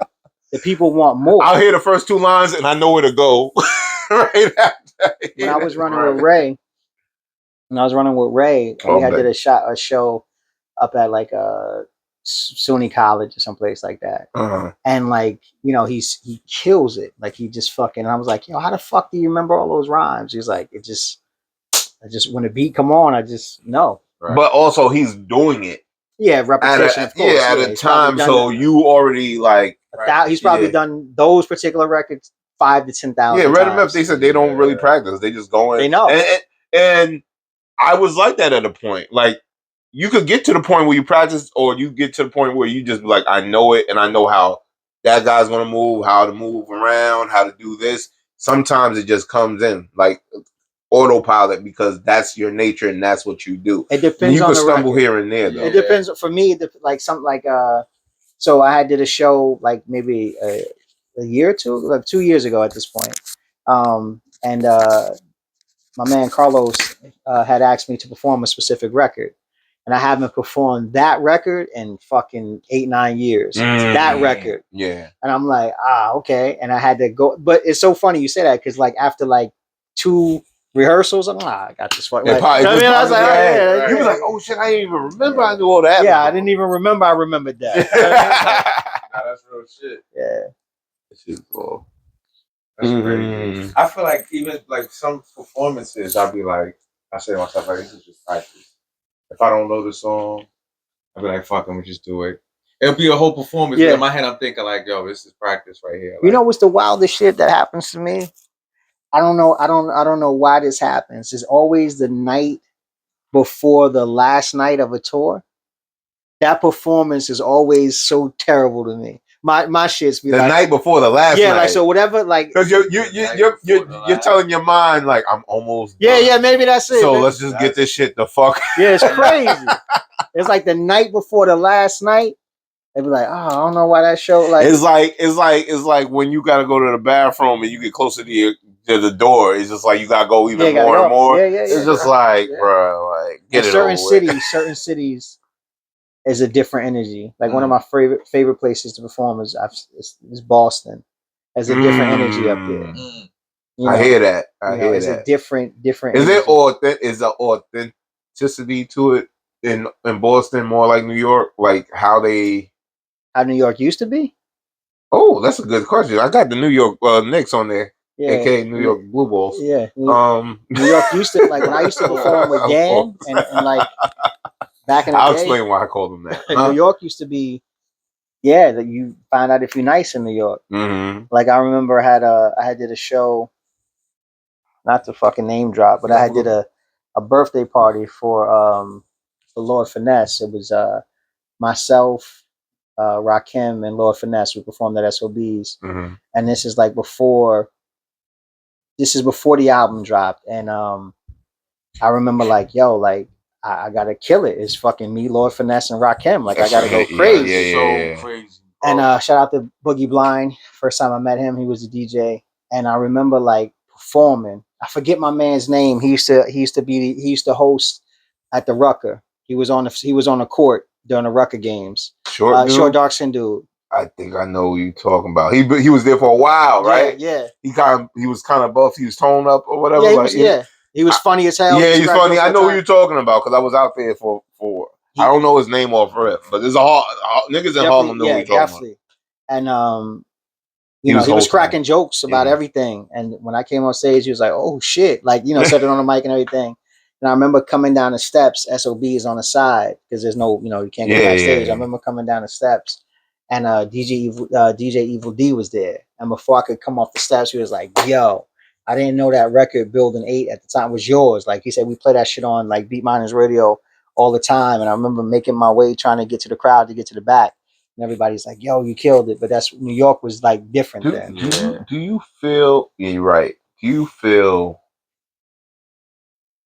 You said, all right. So for about the last 10 years, you've been making a living off your craft, right? And before that, it was just all grind. Yeah. Do you feel that your name? I don't know how it is because I've been outside of that element for a while. Like really, really going serious in the element. I've been outside of it for at least 6-7 years, right? At least 7 years, I think. So do you feel in that? I guess I want to call it the underground circuit, but that's what pretty much could be considered. Do you feel like you are that the talent that you have is up to your name recognition, or it's always been just building, not even looking at it, just keep going? I mean, my rapper ego would say no, right? I think that the talent far exceeds the name. Like I should be further along.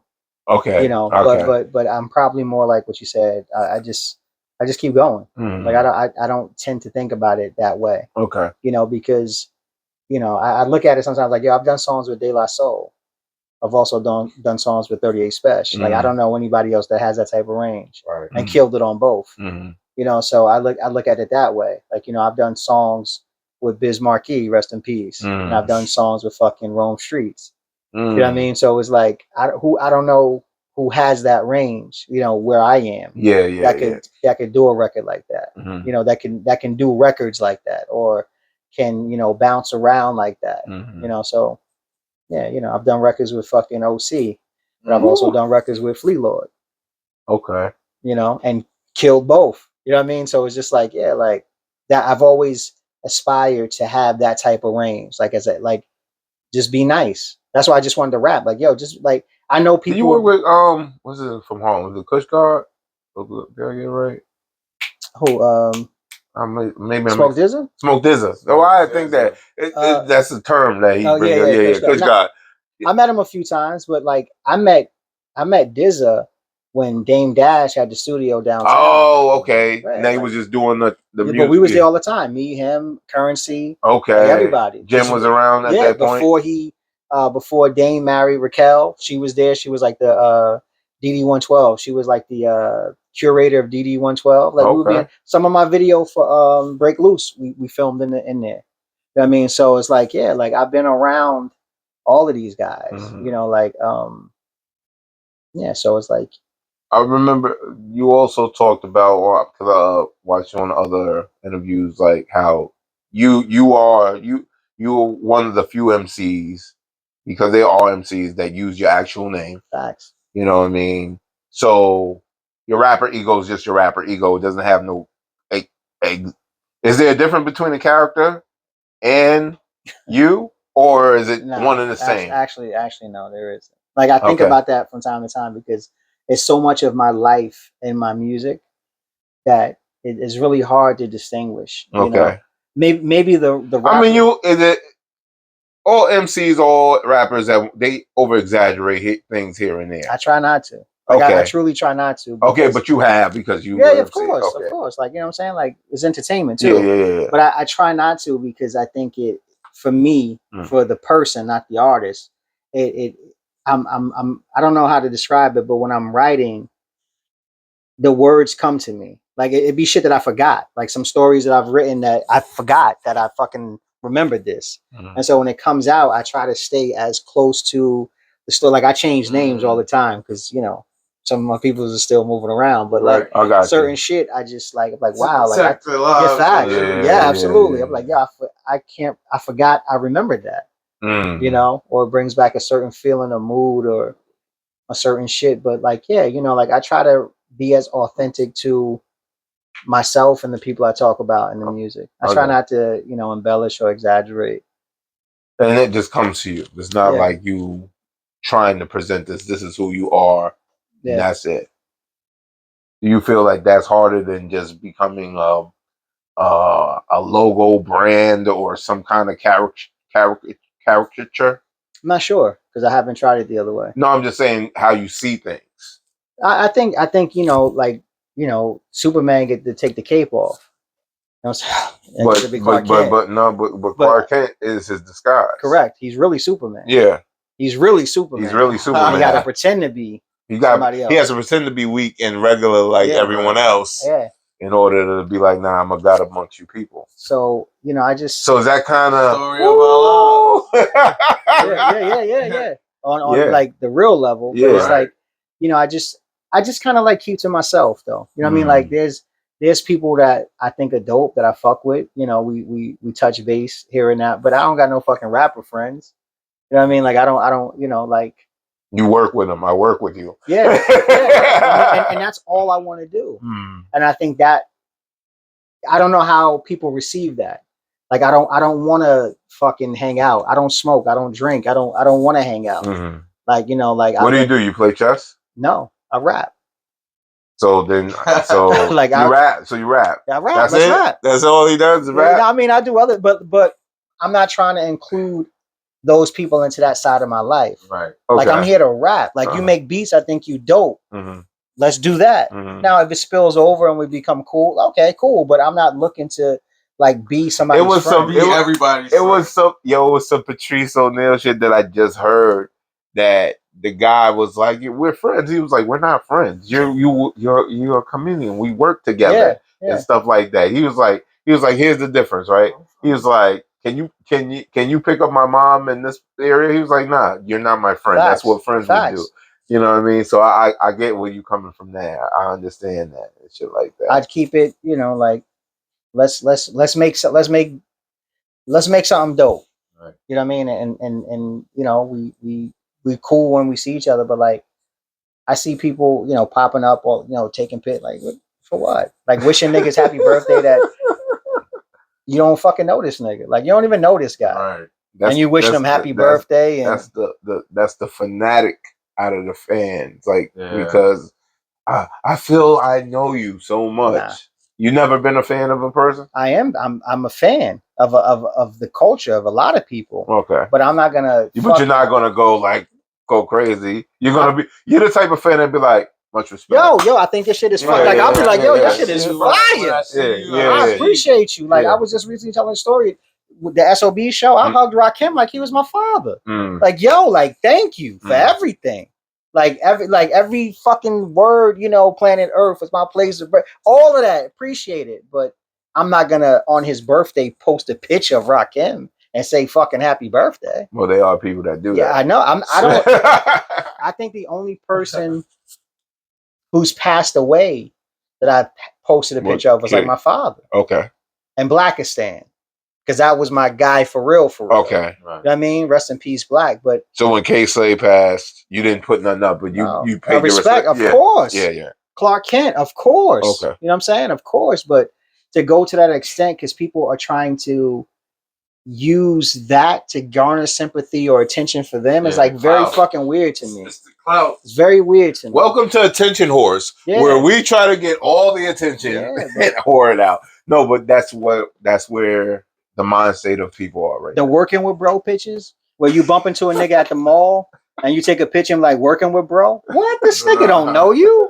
Like, what we doing? All that prank shit is crazy now. They run up on people. Yeah, somebody gonna get hurt. Yeah. Somebody gonna get hurt with the prank shit. Yeah. But I'm just saying, like, I see these niggas, like, you know, I see them, you know, when somebody, you know, like, let's say anybody's show, you name them, whoever the artist is, you at this show and you happen to bump into somebody else that's above where you are, and they'll take a picture. People gracious enough to take a picture, and everybody bumped into to bro. That's not your bro.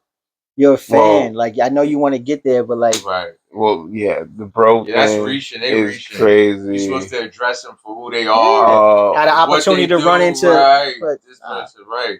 I remember one time, DMX was out here. He had the white lowrider. Okay. And I used to be on Cedar Lane, KFC. I know exactly where that is. Oh, you know where that is. Yeah. Over by Veggie Heaven. Not far, right down the hill. Yeah. So I go in there and I see, as I'm walking in, he's rolling into the driveway and he got some joint with him. And I'm like, what the fuck is that? So I hold the door and it's DMX. So I'm thinking, hey, what up? Come in. Go order some shit. They going crazy in there. Yeah. He ordered some shit. Leave. Yo, you came in with the no nigga. I held the door for this motherfucker. I don't know this nigga, but thanks that you know that. But that's what everybody wants. They want to feel like. See, this is the thing I said from everybody, especially black folk. I'm gonna talk from all brown folk, all because I hate calling people black anyway. We're brown, but whatever. Black, we want to be accepted. Okay. We want to be accepted. By who though? Well, we could go into that, but just generally speaking, depending on what's going on, we want to be accepted. Just generally speaking, you know what I mean? We could talk about the world and how this system is set up and all that stuff. Because I always say that black people still want to be white, just not like more of the privilege and shit, but in a weird way, you become wanting to be what you feel is over you. Okay. You know what I mean? I had to break it down like that because people get all crazy with this shit. But I think we have that ill mind state of we want to be accepted, and to be seen any other way is like a problem, especially in this generation now. Okay. I mean, everybody wants to be the man. Don't get me wrong. Yeah. You know what I'm saying? Like, I get that. But at the same time, like, for me, can't speak for nobody else. Yeah. Like, I just want to do it on my own merit. Gotcha. I don't want to do it attached to anybody else. I lose by my own. I'm not going to do it by anyone else's. Yeah. If I go down, I go down because I tried and it didn't work. What do you say? But at least I did it. You'd rather be hate it for being yourself than love for being somebody else, right? Story of my life. You know, story of my fucking life. I just do like, because again, I'm a huge fan of boxing. Like, let's fight. And whoever's better is gonna win, and then you go on to your next battle. I go on to my next. See, whatever. You coming from that time of you could just go out and get an ass whooping and that's facts and keep it pushing. Yeah, but but I'm saying, like, as far as the rap shit is concerned, like there's certain, like, yo, like, you nice, something, let's rap. Let's see. That's how it was. Yeah, let's see. Let's see who. Let's see.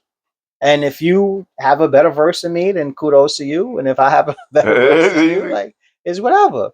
But there's a lot of clicks, a lot of I have an ego. We all have egos, but it's just So I tend to kind of just stay to myself and do my thing. What's that song? Glass. It's on the album. Glass Candle. Is that the one where you talk about you said can't think right if the fridge is empty or something? Yeah. Oh yeah, yeah. I was listening to that shit. I was fucking with that shit. Thank you. There's a few joints on there that fucking and it seems like stylistically, have you gone through different styles, or if it's been pretty much the same? It's been the refinement of that style. Gotcha.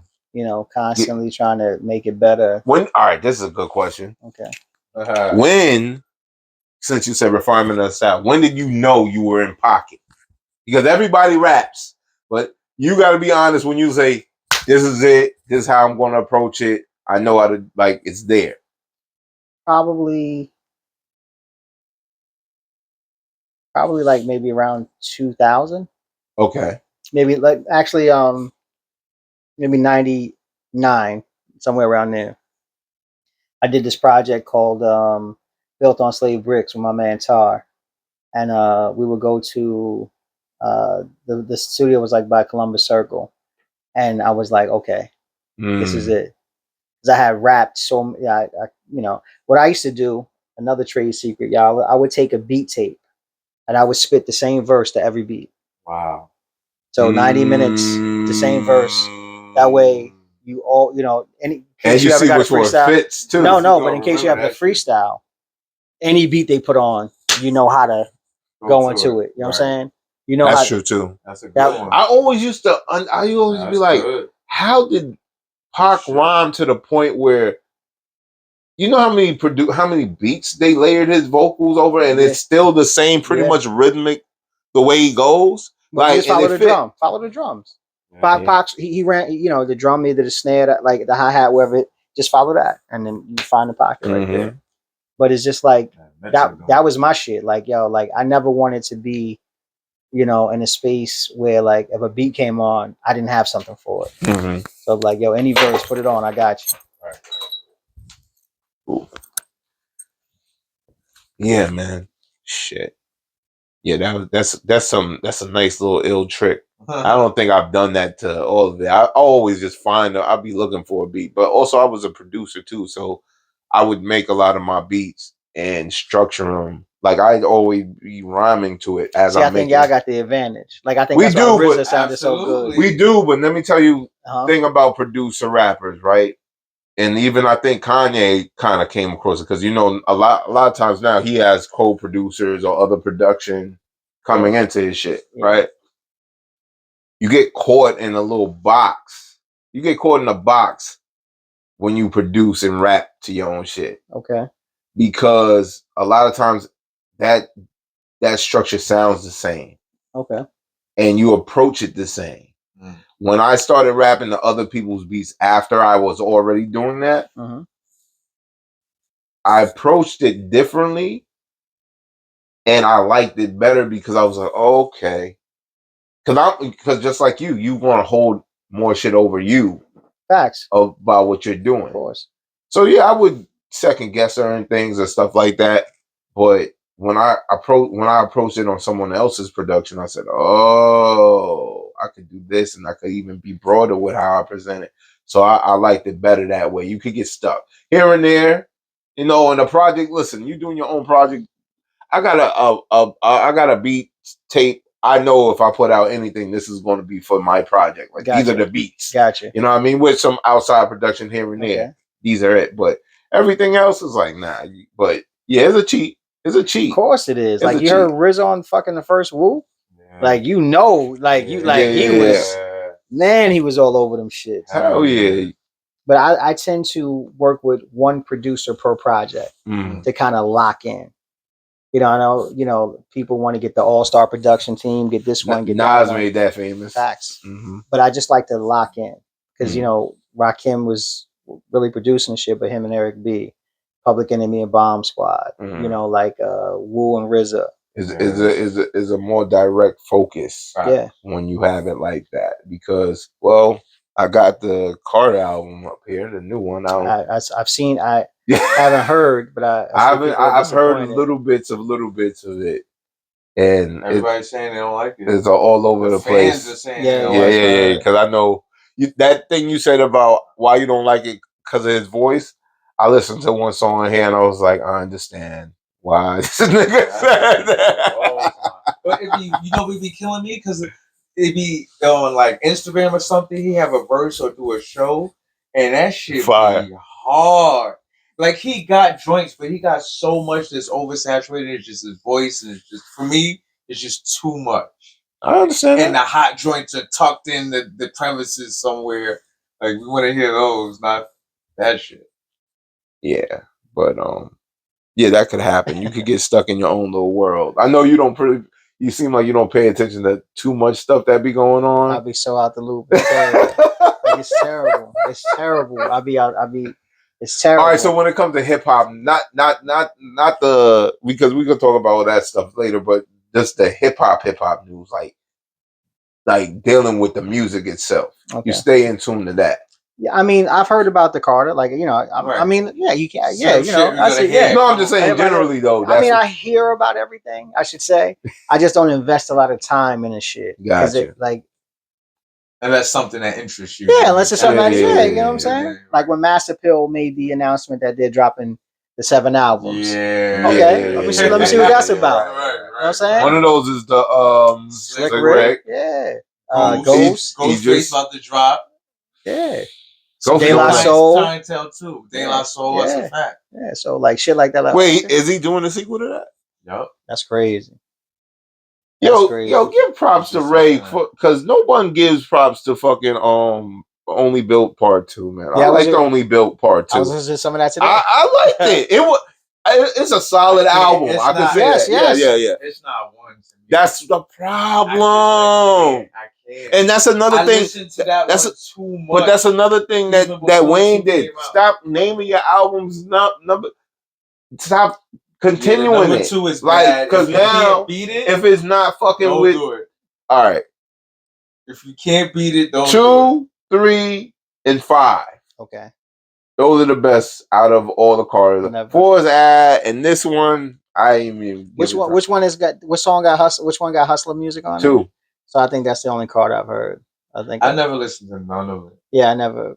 2, 3 is the more popular commercial album that's the one with like the Lollipop and all that shit. The one with Mrs. Officer. Yeah. But the thing I like that shit in the club. Yeah. But I was listening to that. Yeah, dead ass. Right here. But the thing I like he did on that is he was creative on that album and he had certain like topics he was talking about. I think when he got to 4, he kind of abandoned a lot of that.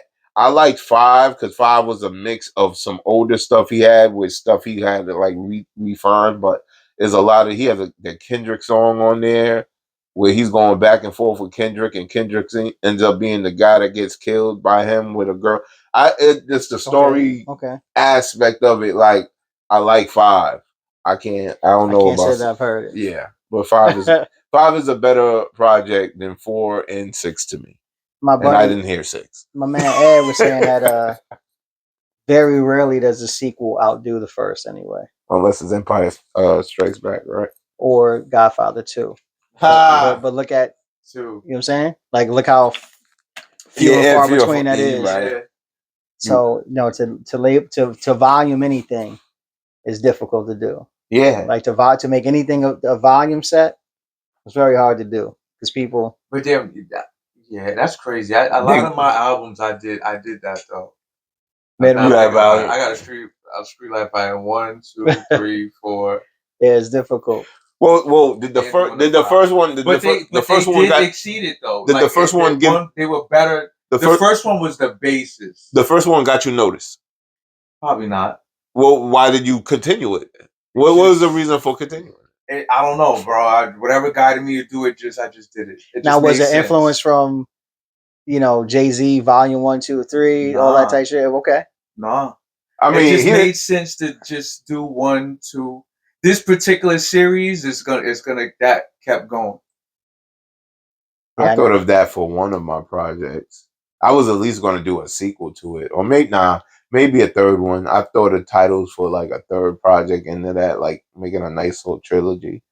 But you're right. It depends on what you're actually going to do. Yeah, what are you trying to accomplish? Yeah. Because how you feel? We live in a world now where this is funny. Because when I was a kid, I used to love trailers. Trailers was the best thing about movies to me. I loved the fucking trailers. I would go to movie theaters for fucking trailers. Like trailers was my shit. Trailers is dope. Now you get 30 minutes of trailers, so I don't even give a fuck. You can watch trailers on your goddamn laptop, right? So when it comes out, right? Sure. And it tells you the whole fucking movie. So it's like, why do I even need to even be impressed by this anymore? Like, that quality is diminished. Well, it's quality over quantity, or quantity over quality, right? That's the fight that we're fighting as artists. Yang and the yang. Yeah. Consistency with concentrate. Or consistency with consistently. What do you want? Do you want it consistently, or you want a good consistency of it? You know what I'm saying? So like, you want it concentrated, or you just want it all the time?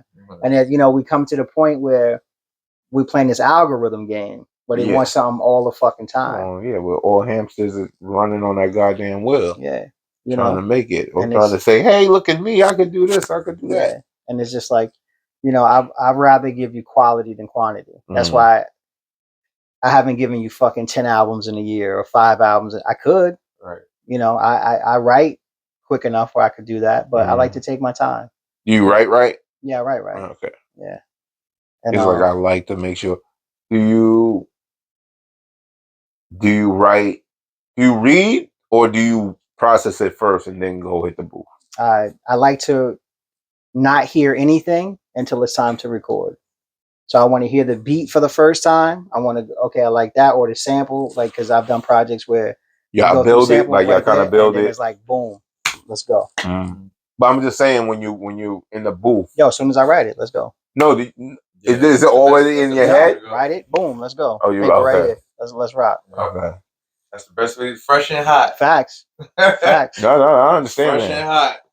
I understand that. That's the best time to do music is when it hits you. Of course. You know what I mean? Even though a lot of times, me personally, it doesn't happen that way. I mean, because you got to set up a studio. I mean, like, even just sometimes you sitting on music, bro, for years until you actually like sit on a beat before you or beats. Put it out. Yeah, definitely. I mean, but till you ready to write to it. So I can be sitting on beats. You talking about shit that you? But somebody can send me something. I'm gonna write to that shit right on the spot. Because it hits you right then and there. With these shits, I'm gonna still cook up. Take a while for them to cook up. Got you. I tend to like to be like inspired right at that moment, and then like people will send me a pack of beats, and I'd be like, okay, and I'll skim through, boom, boom, boom, and like, okay, but until it's time to record, like when I'm not. So when you go to the studio and you create right there. Right then and there. You're not coming up with anything while you're on the road or doing something else. I mean, it depends on this last project. I did it the reverse way, because I wrote like maybe 7 songs, and then we went and recorded all 7 songs, and then like at the studio, that process. But every other project since First Brick, in the studio, right then and there. Like, first time hearing the beat, write it, let's go. Oh, that shit is fire. Let's do that one. Boom. Then you go to this process. I do anyway. We're like, okay, well, sonically we here. How do we go this way? How do we take them on that ride? And I got that definitely from Kenny. Listening for what's missing. You don't want 10 of the same records. Right. You want, highs, lows, story. With your sound, and it sounds like you very much love soul sample beats. Okay. Well, you have there you go. Yeah. I'm like, okay. Of course, boom bap. Mm-hmm. You know what I mean? But with an edge. You know, okay. You know what I mean? You could do, everybody could do standard boom bap, but you want to add a little edge to it, I would gather. And listening to the project and listening to a few of your other records that you had on other projects, you have a sound. So I want to ask you, what do you do? How do you approach them so they don't kind of conflict? I try to find producers that aren't the same sonically. Okay. Right? They can be trying to do the same thing, but their approach is different. Okay. Like I did a project. I did a project with Little Vic, and I've never. He just did something. He's doing actually Pharaoh's internal affairs too. Word? Yeah. Everybody's coming with a sequel. Yeah. He's sometimes you gotta do it, man. Keep it alive. Right. The chemistry, I've never felt nothing like it before. Okay. Like because he's an artist also. He raps also. Okay. So his just approach to making the beats. Is it similar to something that he would do, or he knows the difference? I've never seen him okay. do his shit. Okay. But he fucking and I'm looking because that's where he is when I'm sitting here and he's going through samples, and I'm just like, yo, his fucking ear and the way that he's able to pluck these things out, and then what he's plucking out is making my pen move in such a way, like I'm like, yo, that's incredible. Mm-hmm. But then I'll get with somebody like a Parks, who's more musical, right? And so it takes me in a different space. Then I'll get with somebody like a Jay Black, who's a fucking finger drummer. And I didn't even know this existed till I met the brother. What the fuck? Yeah, finger drum. Yeah. I'm sorry, my mind was somewhere different. Yeah. What the fuck? That too. He's probably popular with the ladies. You know what I'm saying? Wait. Yeah. Explain to me. But he creates like he's the official finger drummer for like the Atlantic Hawks. Like when I went down to Atlanta to do the album with him, like he just punches this shit in. It sounds like a live band, but he's doing it all like live. Yeah. Like fucking. It's on what, an MP? MP. Yeah, it's crazy. It's crazy. They have like finger drumming academies. Like it's wild. Bro. Would whatchamacallit be a part of that? Like ARAB? Yeah, something like that. Yeah, because I'm thinking like I didn't know it was a name for it. Yeah, I didn't know either until I went down there, and it's like working with him was totally different. But then working with the Archetype, he could do every fucking thing. Mm. And with Archetype, we don't use samples. So he'll play something, they'll put it, and they'll create it to make it sound like a sample. Then they'll chop it up. It's just like the approaches are so different that I have to then adjust or, find a lane to go with them. Mm. And then with Mickey Blue, he wants to be nice. So his approach to making the beats is that way. So like nice. So it just made me say, yo, fuck it. I just want to rap. Mm. Yeah. So straight to it, man. Yeah, let's get to all the other shit is like fuck all that other shit. Let me get because all right, cool. Can you give me a cipher story or something? Like you in the site, like something like that? Like I mean the illest shit was when we were doing like the Trust albums, right? So rest in peace, Fred the Godson. We would be at the studio and it would be Fred, Reef Hustle, 38 Special, Mussolini, Shay Noor, fucking Planet Asia, Graph. Shout out to Planet and Asia. Everybody. You did a record with him, right? Mm-hmm. My godfather is in Cali, and he's friends with Planet Asia.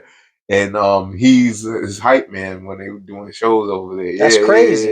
Yeah. He's trying to we try to set something up when either I'm out there, if I can he's here right now. He's here right now. Huh? He's here right now. Oh, he is? Yeah. I didn't know that. I don't know niggas' businesses like that. Yeah, right now. Shout out to PA. Shout out to Planet Asia. Yeah. Like he's one of the illest ever.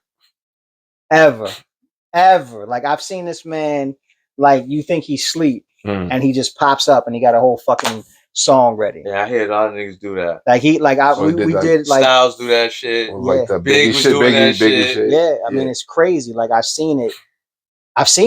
Like I'm sitting this close to him, and we doing a record, and he's like, "I put it in and just going in like knock the shit out." I love that. I love that shit. My last projects was I haven't. I told you I didn't really write anything down since like already. So when did that come out? 2014. 2014. That's when I started not doing the pen shit, and it was just exercising my brain. I like that. Right. And I tell my I'm dyslexic, so it's hard for me to read shit. Gotcha. So my gotta train your brain. Listen, I will write a whole verse, and if I gave it to you to read, it would be missing lines, but it's in my head because I know that's where it is, but I didn't write it down. Gotcha. So I was just like, fuck it. I was just like, fuck it, man. I've saved everything I've ever written. I got everything I've ever written. Damn, I have old notebooks like that. Like I got 2 like crates, trunks. Ooh. Like 2 trunks, like just full of shit. That's for the museum, man. That's when I die, my kids probably gonna throw that shit away. Get this shit out of here. That was what's this? Pop's old notebooks and these competitions and all types of shit. That shit away. But I like all that shit. That shit is funny, man. How you feeling, man? Feeling good, man. I'm feeling I love it. Like really, like I can't express that enough. Like how much I fucking love the music, bro. And all of the music. Right. Like just everything that my fucking parents exposed me to, everything that I've seen, like there's sessions that I've been in that other people would be in taking pictures and, you know, filming and saying they was there, and I've seen shit that is miraculous, bro. Like I've seen Grammy nominated records being made. You know what I mean? Like and helped on projects with people that you fucking wouldn't even believe. Dream of. Yeah. Like I've been in rooms with folks, bro, and just like seeing shit happen and just like, yo, like this is amazing. Like this is the most beautiful thing in the world. Like it connects people in a way. Like the only thing close to fucking music is sex, probably. That more people from different cultures do together. Then religion, probably. Sheesh. Oh, you mean do together? Yeah. Yeah. But I was saying the connectivity to his language. Oh, we all don't speak the same language, though. I know, but when you speak if people think that you're just a Black American and you go somewhere else and speak their dialect, they're more acceptable. Like, oh, because they already put you in a box. I say music because we don't got to speak the same language. Understandable. Right. I didn't say that, but I was thinking you're right, because music is a language. Yeah, that language itself ties everybody. And then together. Sex, if you see what you like, everybody can fuck. Like, you like what you see. That's attracting. Facts. Yeah, you're right. Facts. But I've been I've done shows like in fucking Japan. They don't they like it's the wildest shit. Like I'm on stage, I'm the blackest thing in the fucking room, and they're rocking with me. All the words. And then they got motherfuckers that's rapping, right? And they rapping in English or they both or their own dialect or both. The shows that we did, it was just me. There was no. No, I'm talking about when they got other. I know people come in, they trying to rap. Yeah, they rap. I had people rapping to me in English. Like I had Japanese people like after the show, like would rap to me in English. I sold the artist some beats from Japan. He was out here in Harlem, but he was going back to Japan, and I sold him a few beats and shit. Like he was rapping in English, or Japanese. I forget. It might have been both. But he was just telling me he wanted a certain type of beat because they were already like 10 years or something back. Like as far as like the hip hop shit, because this is like what 2000s, the mid 2000s to the late 2000s. This is happening. So yeah, he wanted something like he's still anything that sounds like the 90s or whatever. Okay. They was fucking with like hard. Like he was showing me like the pictures and how everything is. Whatchamacallit, you good? You seen the leaning? Okay. That's the Leaning Tower of Pisa. But like over there, have you gone overseas? No. They it's a totally different type of appreciation for what it is. I believe it. Yeah, they appreciate it. Like we appreciated it in the 80s. They're there for it. Yeah, because they don't get to see it every day. Right. Like we could fucking go to the mall right now and bump into. That's the thing. Especially where we are right here. That's what I said. Yeah, anybody. That's why I said like we're around all the people we see on TV. Correct. We're related to some of them. Yeah. You know what I mean? Like this shit happens. So to be over there, like we only get this person twice a year or once every year, like so they can't. So they got to be the person taking pictures with them and doing that activity because they ain't never going to see that. I did a show in Yokohama, Japan. You talk about one of those moments, right? And I my first single came out in 2009, and it came out. It was actually the artwork was done by somebody right here in Bergen County. Shout out to my man Roberto. Roberto. He's Spanish. Yeah, I don't want to say his last name. I don't know if he went, but he got 2 twin brothers. You may know, but we did the artwork and it was like the special sleeve. It was a 45 only. Like we released it. We released it digitally, but we released a 45. And I don't have a copy of it. I don't know what I don't have a copy of it. Who has it? I mean, people whoever bought it, but like I'm sure I got copies. Yeah. Oh, you just don't have. I don't have a physical copy of it. And I'm at the show, and after the show, I'm signing vinyl, whatever the case may be. And this brother and sister couple comes up to me, and they're like, "Yo, I want you to sign this." And it's the fucking vinyl, the 45 with the original sleeve and everything. Wow. And it's like we was in New York like 2 weeks ago. We knew we was coming to the show, and we found it at one of the record spots and bought it. And we want you to sign it. I was like, that's crazy. Wow. It's crazy, man. Like it's. Yeah, they moving. It's wild. It's different, bro. Like it's just a different energy. I think we was like in I don't know, Belgium somewhere, and we had a signal like if the monitors were out, instead of stopping the show, I would like point out my ear, and Kenny would adjust, so that I could hear the levels and everything.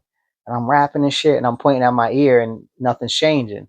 And I'm pointing at my ear, and then I look at him, and he's like smiling. He's like, "Nah, nigga, that's the crowd. They're singing the words. That's the feedback. That's what you hear. It's not this, right? It's that." And I was like, "Oh shit!" Like that's the love that you get from people, especially that you never met a day in your life. You know? Yeah, it's crazy. It's crazy. The greatest, but it's the aura and the talent that we have that we just give off. You know what I mean? Like it's incredible. It's everything. It's fucking Central Park Summer Stage. Yeah. Like it's all of these like little moments, like literally getting cursed out 2 minutes before I go on stage because I came late. Like a clip, shout out to DJ Clip. She was like, "Yo, like I was about to fucking yank you." I was like, "Yo, I couldn't find parking. Like I ain't gonna, like y'all didn't have parking for me. I couldn't find parking." And he's like, "Yo, here's the mic, go." And it's like literally 2 minutes, like boom, and go up on stage. And that gave you that energy a little bit when you're. I don't like time. I don't know if you're the same way. He doesn't like Ready to Die. No. He doesn't like time. No, I don't like a lot of time before I perform. Oh, you like to get right on the stage? No. Like, I understand that. No. Yeah. There was a time where I used to try to pace it, be like, nah, I'll go like 3rd or 5th. But now I'm just like, yo, just start it off. Just knock this shit. So I wouldn't have wanted to be there an hour before I fucking got to go on stage. Right. You know what I'm saying? So I literally got there 2 minutes before and just went on and did my thing. So I don't like. Or if you're like supposed to perform and they say, okay, you're going to perform at 10.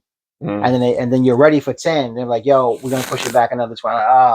Like that's like crazy. The worst to me. Like, fuck. Yeah. But if they be like, yo, like it's 9:50, can you go now? Yeah. That's for some reason I just like that better. That's crazy. That's wild. Like for some reason, it's something about when they push it back. Like I don't like that. Yeah, waiting for to perform and that whole thing, and that's then like the more time you thinking of it. Yeah. You just want to get to it. Nah, I'd rather just get right to it. While, ain't nothing like rocking the show and being the first nigga. Yeah, I set the tone, nigga. Yeah, especially when everybody's there. You know what I'm saying? Yeah, I set the tone. Waiting. Fuck that. And now I get to just walk around, and if motherfuckers want to talk to me or say something, I leave after shows. Hey man, I ain't gonna lie, I look for the whatchamacallit. I'll be like, is somebody gonna say that? Did I do good enough? Yeah. I try to record as much to critique again. Right. To see where I could do better. Right. I want to see where I could, perform, could have done that better. And then, but like the hanging around. You're Jordan after the show. You go right back to practice. Shooting again. Yeah. No, I don't know about that, but I definitely like, you know, depending on who I'm performing with. I tend to like skate. Well, that's good though. Like, you know what I'm saying? Like, that's good. It's just the energy, like, I don't know, like it's wound up in you, then you let it off, and you're like, all right, I gotta go this way now. Go this way now. This way now. What was that? A cue? Yeah, that's the yo. Appreciate you. That's what he's gonna do. He's gonna be like, yeah, yo, appreciate you. Yo, appreciate you. Wow. This way. That's basically what we did last night. So yeah. So with the project, right? Mm-hmm. You said you got back to rapping. You got back to MCing, getting right to it. But of course, there's some songs in here that deal with a couple topics and stuff like that. Like I said, the last song. Who were the you had is a newbie Newbie, shout out to Newbie and shout out to Deani Star Miles. Okay, yeah. I was they're the singers? Are they singing or Newbie is like a very dope she's actually, I mean, she does sing, but she's actually a podcast host. Okay, shout out to the podcast host. Ear hustling. And Deani, I've worked with her on 2 projects now. She was on the Portrait of and this one. Okay. Yeah. Okay. And you had another feature. What's it called? I'm sorry, it's fresh. That's there's no other rappers. The only thing that's on there is my dad talking at the end. That's dope. That's what's up. From a recording?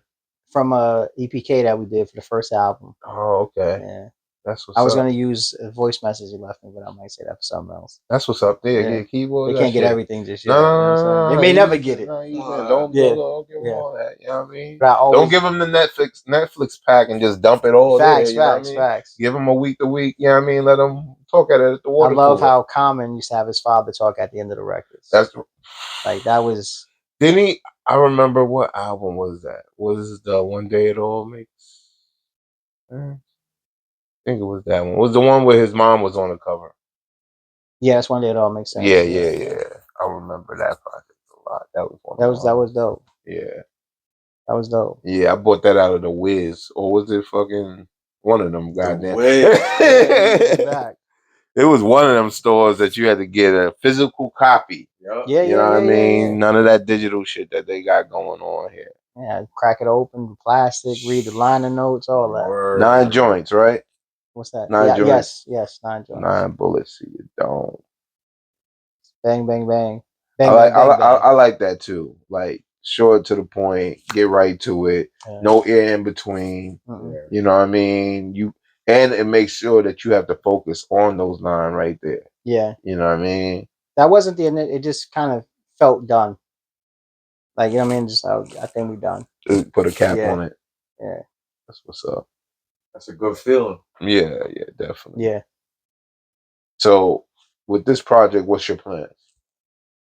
Yeah, you know, yeah. I think, you know, last year we gave them Nonstop, which was like a departure in sound sonically, I think, from stuff that I've done previously.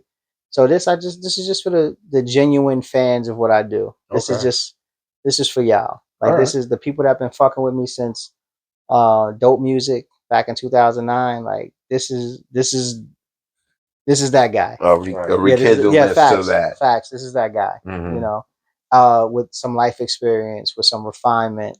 But you get that level of, you know, I've never been satisfied. I've never felt fed. So I'm like hungry still. You know, like I feel like, you know, I want all the belts. Like I want to be the unified champ. You know what I'm saying? So it's like, there's still so much shit I want to do. Yeah, you said you still so much that competitiveness in you. I feel like I just started. Like I that's what's up. That's good. Yeah, like that's good. That's a good place to be in your head. That like it's like not a second rush, but it's almost like I think I tend to think that you really don't start to really understand who you are until you like your mid-30s up to your 40s. I agree. Yeah. You know what I mean? Like that's when I really woke out of my coma. Like, what the fuck am I doing? Like, just be who you are and make that be like the term on which you could build everything else. Yeah.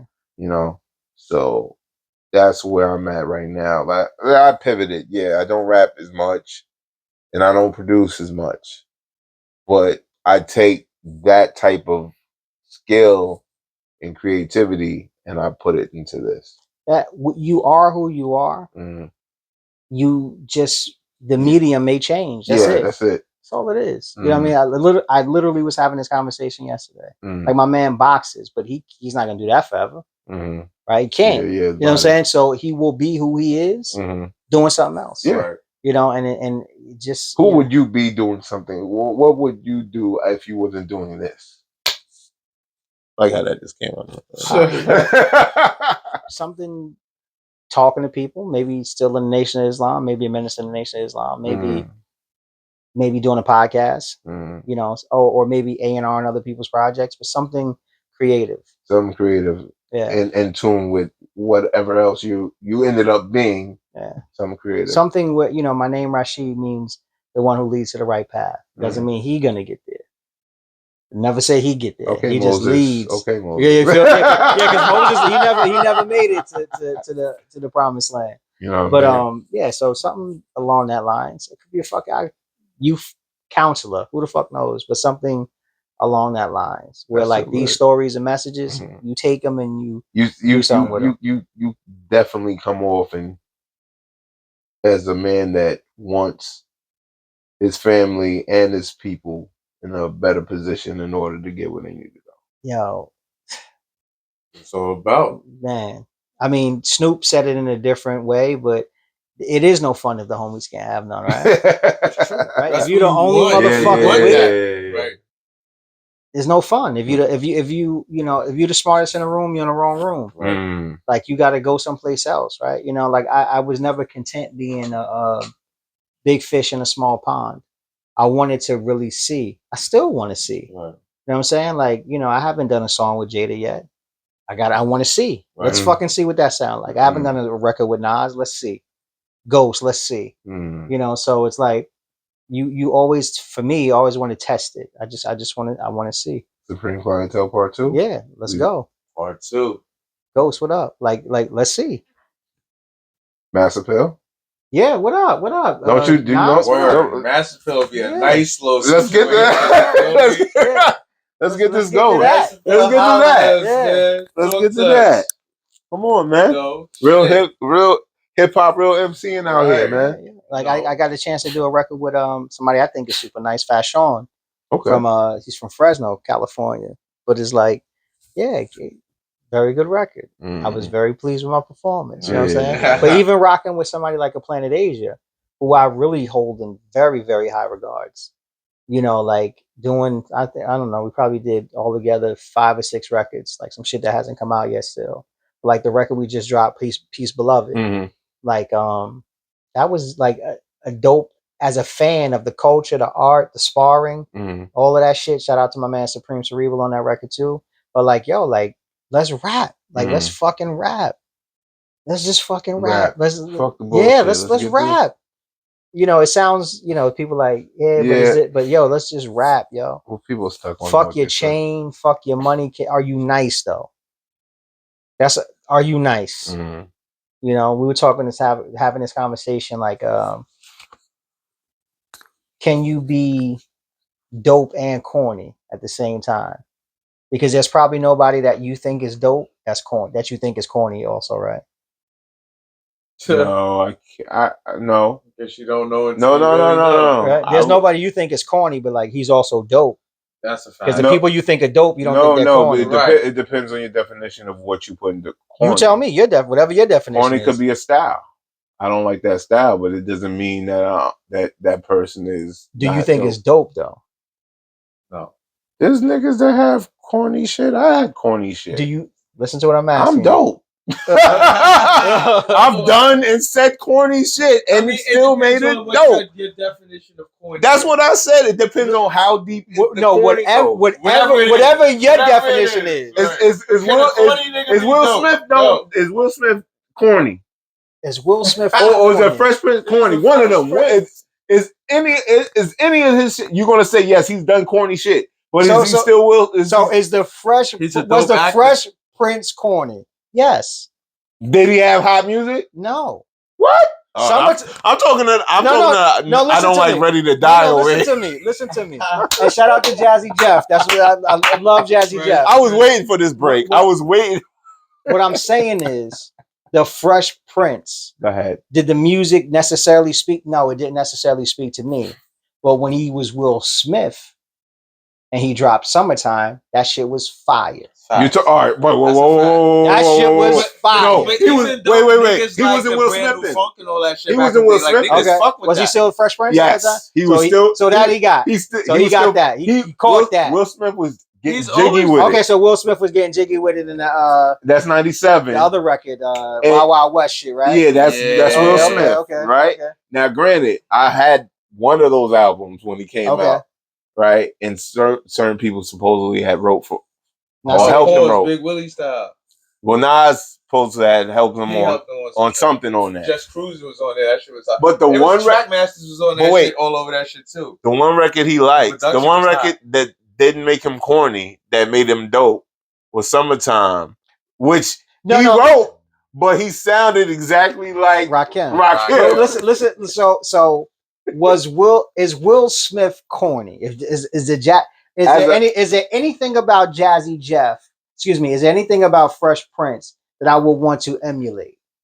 No, there was nothing. Okay, Right? agreed. Nothing. Right now, did he have some good records? Absolutely, he had some great records actually. Mhm. But the question is there anybody that you think is corny, or is there anybody that you think is dope but they're corny to you?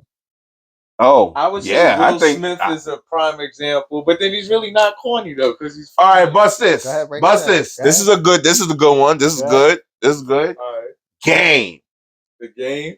He's dope, but he has a He do corny corny person. He does shit. corny shit, which is corny. So which one? Look, but his albums, he got. But so like He's a dope rapper. He's a dope rapper, and he got some classic albums. so when I say so when you Hip-hop say album. Game, Yeah. the first thing that comes in your mind is what? Dope or corny? Me, dope, Okay. because I know what he could do. Then you don't think he corny? No, Now you I might know think what he he do do. some No, corny but he's shit. done but he corny does shit. Now you might shit. think he do some corny shit, but you don't think he's corny. All right, but come on now. But we we're know digging in. corny like yo, he's corny. That motherfucker's corny. Corny is just niggas that do corny shit. Not necessarily. Nah, come on. So what's corny without doing corny shit? Can someone tell me No, that? you can do some corny shit. You can do some flaky shit. All right. And So is a corny nigga somebody that always does corny That shit? consistently does corny Game is shit. consistently done You corny think Game is consistently corny? Bro, he's done corny shit. Okay, bro. okay. He had his patches of Kanye! Kanye has done some Kanye. corny And shit. you think Kanye's dope? Kanye is fucking phenomenal when it comes to music, and we all know that. I would disagree with All that. right, I He's can't. not my favorite. How you doing? Can I just? You're off the camera. No one's. Disagree with that. I would disagree with that. I think Kanye has done some amazing things musically, Mm-hmm. but there's some things that I've been privy to where I can't give him all of the credit for some of the things that he's done. Okay, you might have had a couple know, ghost somebody. So, and I think that plays a That's big part. all right, but that's. But what he's Are been you able talking to, about? Are you? Or what he's been able to do and accomplish musically, you can't take that away from him. all right. But he does. You talking ghostwriting shit? Production, All right, that's fine. Rappers or MCs, if y'all have ghostwriters, it's cool as long as you don't claim to be the top nigga. Like, if you don't claim to be the top nigga, do whatever you That's want. his claim, though. Kanye don't claim to be the top nigga. Kanye claims to be the Kanye claims to just be Kanye. No, He's like no, no, OJ no, with no. that shit. Kanye's the best rapper in the world, the best producer in the world. Come on. Yeah. He doesn't push that. Well, like he's on a different agenda He now. shit he was saying, he was like, he's talking about. Yeah, but he don't. Yeah, I know. Like me, He's nigga, jealous. I'm the best. He's just jealous. That's a fucking jealous. But to say it, like you have like Kanye is that's a whole show. I know we're not gonna get into that. Spectrum, so. But so I have this thing. The hip hop. I think it was another complex list. I think hip hop lists are now becoming racist because it just builds more people dividing each other.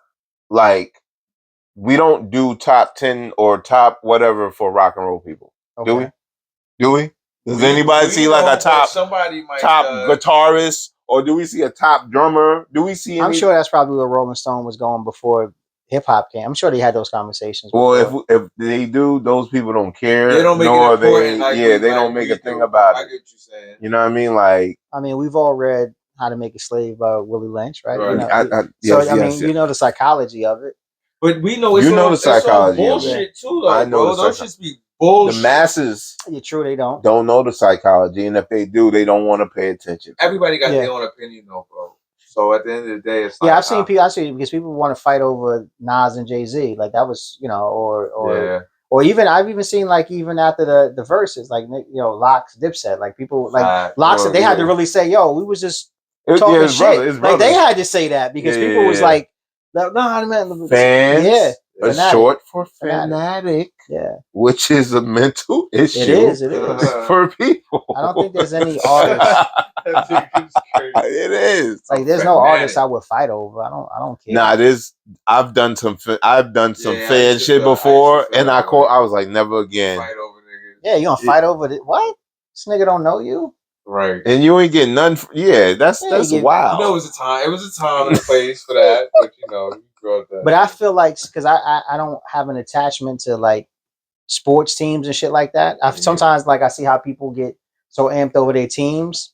I'm like, damn, I feel like I'm missing out a little bit. The Knicks. Yeah, never was a Knicks fan. Boom, New York Knicks. I call them. They do it every day. I call them the New York Blue Balls. Pause. No Diddy Jr. Because, and this is me being a Knicks fan from the 90s. Got you. And the golden era, when they really had a chance to do some shit, and they finger rolled it. So, yes. Okay. So, because of that, when it comes in the Knicks getting so close to even getting to the finals or getting to the championship, you know they're gonna blow it. I sit now being quiet. Yep. I don't say anything. I just watch and I wait because they do it what they do every year. It's always next year. Fuck, it's always next year. Don't get my hopes up so you can bring it down. That's why I call them the New York Blue Balls. So they're gonna get you right there, and then they're not no climax, and you're fucking there. Even the 90s era Knicks, like when people talk about, you know, the Knicks in the 90s, like they didn't win. No, they didn't. They fumbled the ball. I was there. Hype. I was there. So I don't even get that. Like, you didn't win. Like, what the fuck are we talking about? We just want them to win so bad. And the Knicks fans, that's what it is. New York fans so are the worst. New York fans are the fucking worst. You need to pick up New York and send it to any place you want to occupy. They will take it over. Yeah, absolutely. I mean, they think so. Like, I've seen people like from out of town. Like, you know, we've been places. And they're like, yo, I'm from New York, and I seen a New York nigga get slumped, like thinking just what you think is soft down here. No. You think because we in Tallahassee, like they, like no, New York don't mean shit. New York is stuck off an old New York mind state. Yeah, niggas don't care. Chicago don't care. You from New York? Nah, definitely don't. Nigga, this place is in Jersey. Facts. Go to Camden. Them switch it. Yeah, like, you know what I'm saying? Some parts of New York right now. Yeah, VA. Like, so, you know, like the New York mentality, I get it.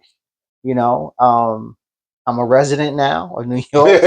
So like, I definitely get the attitude and the sentiment. But as far as this, like the Knicks, specifically the Knicks, I never got it. Like, nobody I talked to was alive the last time they won a championship. Yeah, because it was 1973. Yeah, that's what I'm saying. Like, nobody on my call 52 years that I kick it with was alive. You don't even remember. We just want to win, bro. Just one. Just give us one. Like you saying, why niggas is alive, bro. Yeah, that's what I'm saying. That's crazy. But it's not the big like, you know, like the best players in the league you know, it was LeBron in Cleveland. It was KD in OKC. Yeah. It was fucking, you know, Steph in Golden State, like these small markets. Is Ja. You know what I mean? It was like, is these small like these, like niggas could ball, they could ball. You know, like it ain't where you from, is where you at, right? Yep. And so, that's a fact. You know, like, yo, he'll be so much, like, how much bigger could LeBron have been if he came to New York? No big. He's fucking LeBron. Yeah. What difference would it made if he was in None. just have to win. Yeah, you got to like, and they say if you win in New York, you'll be a legend forever. Forever. I think it would have been a bigger thing if every win is a legend forever. Nah, it's different. Not somebody that been taking losses. You wouldn't know because you ain't never seen him win here in New York. But we know the history. We know we haven't got no wins. So you think it's gonna go down in history? You think Clyde Frazier, who won one, gets more love here than fucking Dr. J doing Philly? I mean, or Magic in LA? Yeah, but it feels they're gonna feel way more different. I feel you know what I'm saying? That time they're gonna feel it like how we feel it if it's home. That time is gone for that team to like still relish in that. Like they relish more in the losses than they did in that. If one New champion. York wins, New York's gonna go bananas. You already see how niggas is acting and niggas ain't even win. Yeah. I mean, we were here for the Yankees, their run. Yeah. I don't see people showing fucking Bernie Williams love. I don't see. Yeah, but Yankees had a run. Like they were winning for. That's why we should be going crazy for them. But it came numb after a while. It was just like, that's crazy. Niggas still want the Yankees to win too, bro. Niggas is outside of the game. Now the Yankees in the streets. I fuck with the Yankees. I fuck with the Yankees. I fuck with the Yankees. I finally found something to nigga like. If nobody else wins, then we hope the Mets gonna win. But I fuck. But what I'm saying is like they won. They did it big. Wait, they have. I've been outside when they won. What you said you were? No, I'm black. You're black? Okay. I was like, but I'm saying like I finally found something you like. But the Yankees did it big. Yeah. And we won't show these niggas no love right now. I mean, niggas was booing Derek Jeter because he went down to Florida and got a team. That's crazy. Yeah, but Derek Jeter is Derek Jeter by himself too. Like he's a Yankee, bro. Yeah, but still, he became like Derek Jeter. Niggas is mad he left. But that's crazy. like how the fuck we booing like Derek Jeter? He left. He traded. That's crazy. Well, when LeBron lost, they was booing that nigga. But we talking about New York. No. New York definitely gonna do it. Now we saying New York's like we're definitely gonna do that. We supposed to be the shit. Yo, you can't boo Derek. Not Derek Jeter. Not DJ. Well, you know it's New York. They're gonna do it to you. So one falls, you get booed by your own. Oh my god! Remember they booed Eli, then they wanted him back in. Like it's wild, man. But what I'm saying is, you win, right? You win, and that's great. Like this is how I feel. So it's not a New York thing. Wherever you win, if you stay there, you the man. So like, you know what I'm saying? Like you fucking win in Kansas City, you the fucking man. You ain't got to pay for a meal anyway. But for some reason, I guess because I'm here in the Northeast most of the time, they talk like, if you do it in New York, it means more than if you do it in Boston, if you do it more than LA. Like, so you got to win. Like you want to be immortal, you fucking win. You know what I'm saying? And that's just how it is. You got to win no matter where you at. I want to bring this up real quick before we finish everything up. I want to start a part of the podcast called High Breakdowns. Pardon me. Because recently I was high. Okay. Okay. And I said, let me watch Predator again. Okay. So I watched Predator. The original one? Yes. Okay. OG. And I broke it down. Talk to me. And then I watched Predator 2. Okay. I broke that down. Sweating like it was a every scene. Yes. It was just nothing but heat. Yeah. Make this black man sweat the whole time. Wearing them goddamn long trousers and shit. Suspenders on.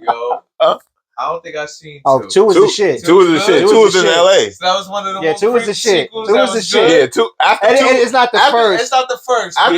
After 2, it got crazy. I think it got good again when they did the Predators.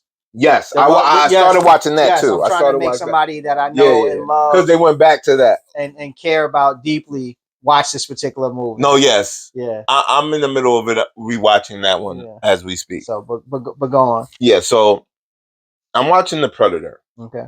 With a high mind. Okay. And I'm understanding everything. I'm really watching it from the beginning when when it gets on the helicopter, they do the whole muscle pound and all that. Motherfucker, you son of a bitch. Dylan, all that shit. And Dylan plays the same type of character that dude from Aliens plays, where he's like the doctor, like you. You get what I'm talking about, right? So peeped that more. But the problem came into play when they figured out it was the Predator. Okay. And then they did he was like, yo, we're gonna set up booby traps. Okay. They did the booby traps. Now in the movie they did the booby traps twice. Okay. Once with his team, okay. Once without. Okay. My mind goes, where the fuck is the Predator?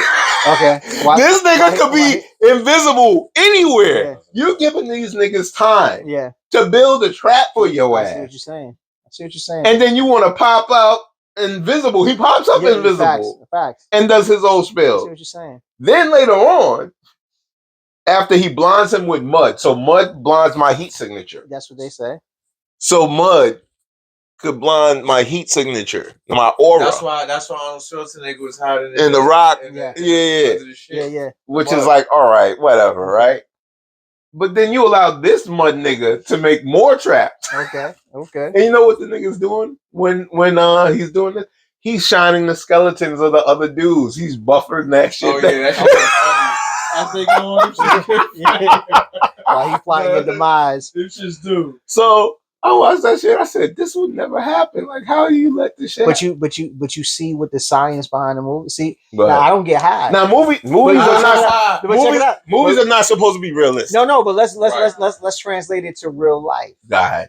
Right. So while you basking in what you've done, there's another motherfucker out there plotting to take your fucking head off. So while he's shining up the fucking skulls of the shit he did already, there's a motherfucker covered in the mud, getting it from the mud, literally, aiming to take your fucking head off. You gotta stay in the game. Yeah, that's a good point. And part two, I was thinking he's in the city. This one, he's in the city. Yeah. It's the gangs. I think it's the Colombians with the Jamaicans. Yes. That was the whole spill. Yeah. I forget the Lord Jamaican, Big Willie, some shit like that. That would be a great movie to watch late night tonight. But go on. Part two. Yeah. Part two. I need to see that. I never really Part two. I'm telling you, no weed involved. Just sober minds. She can smoke. Okay, do it. I'm telling you. I'm already. I'm telling you. So I'm thinking the Predator. He's focused on certain people. Yeah. To attack, like the bigger boss, he kind of singles them out. Yeah. Why isn't he randomly killing people? Look at life. He's rolling through the city. Yeah. He purposely followed them on the train. Yeah. But let's apply it to real life. Don't have me break down motherfucking Roadhouse. But let's Roadhouse. I'm gonna watch the first Roadhouse. There's only one. You're right. There's only one Roadhouse. There's only one Roadhouse. Oh, she agrees with that. Yeah. So, I said in one of my songs, I said, you ain't the man unless your head got like a target on it, right? You know what I'm saying? There's people doing crime everywhere. There's people, these low level, but when you get big enough, that's when they come for you. And the Predator was like, all these niggas, I could take them out, but there's no fun in that. Let me go to the one that they think is the one. Right. And that's what he's chasing. It's big game hunting. Did you see Prey? Yes. Prey was good. Right? Prey was good. So they only show up when people evolve or species evolves to the point where they're worth hunting. Right. That's the only time they come for you. If you become the prize. Do you see No Escape with Ice-T? No. Was it No Escape when he had the dreads and he's running through the woods? They treat him as game. That's real. That happened here in the United States. Well, I'm pretty sure those hunting parties, that's what they would do. They would free a slave, or they would, or Native American, and they would hunt them, and fucking, Welcome to America. Yeah, Welcome to America. I'm sarcastic. Sorry. No, it's cool. It's cool. That's what it is. Traveling outside of America, you see America differently. I could understand that because it didn't approach my mind till I was like, well, I seen something where it shows from like UK or from different countries how they portray other countries to them. And it's all like military type mind tricks on people to make them think, like, oh, they look like shit. That's why Africa, they always, they don't got clothes. They out in the village. Yeah. And they have multiple cities. The most mineral rich, natural resource rich continent on the planet. Come on. You know, my conversation always is, if Africans brought here could build this country, imagine what they would have done free in Africa. Right. Imagine what that would look like. They would have built their own home. If Frederick Douglass could become Frederick Douglass in slavery, if Harriet Tubman could become Harriet Tubman in slavery, what the fuck they would have did in a free Africa with every natural resource that you could find. Oil, diamonds, gold, cobalt, ore, coal, everything. If Benjamin Banneker could do all of that shit, if Garrett T. Morgan could do all of that shit in bondage, a free mind, able to walk around and inquire, inquisitive. Do you think we would have more of that mindset going on if we wasn't paralyzed by all the bullshit in front of us? We don't even speak this language. There's a DNA, there's a code inside of you that vibrates. There's a certain vibration that speaks to you, and we're fucking constantly fighting that because this ain't even our tongue. This ain't even our shit. This ain't even how we communicate. You know what? Because it's funny, because not funny, but I call it the universal head nod. Basically, you walk anywhere, you see a black person, especially in an area where there's not a lot of black people. Yeah. You're gonna give that I know where you at type of. This ain't our climate. This ain't even. You know what I'm saying? This ain't even where we from. Right. This ain't it. So everything. Well, I wouldn't say that, because I think we did have some people here. Right? We were definitely here. Yeah. Like that's you know, that's why I said, if you subscribe to the theory that we came on boats, if you subscribe to this theory that we were here already, I think it was a tad from both, maybe a little bit more on one side, but I think you had ships coming here, but I think they probably over exaggerated the story. Because to me, history is just a big game of telephone. After a while, the whole story changes. But I've never known freedom. You're right. So even to be here, but free, is everything about you is different. Every organ, every fucking fiber of your body, every cell of your body moves differently when it's free. You know what I'm saying? So to be in this constant state of what the fuck? I mean, like all the time.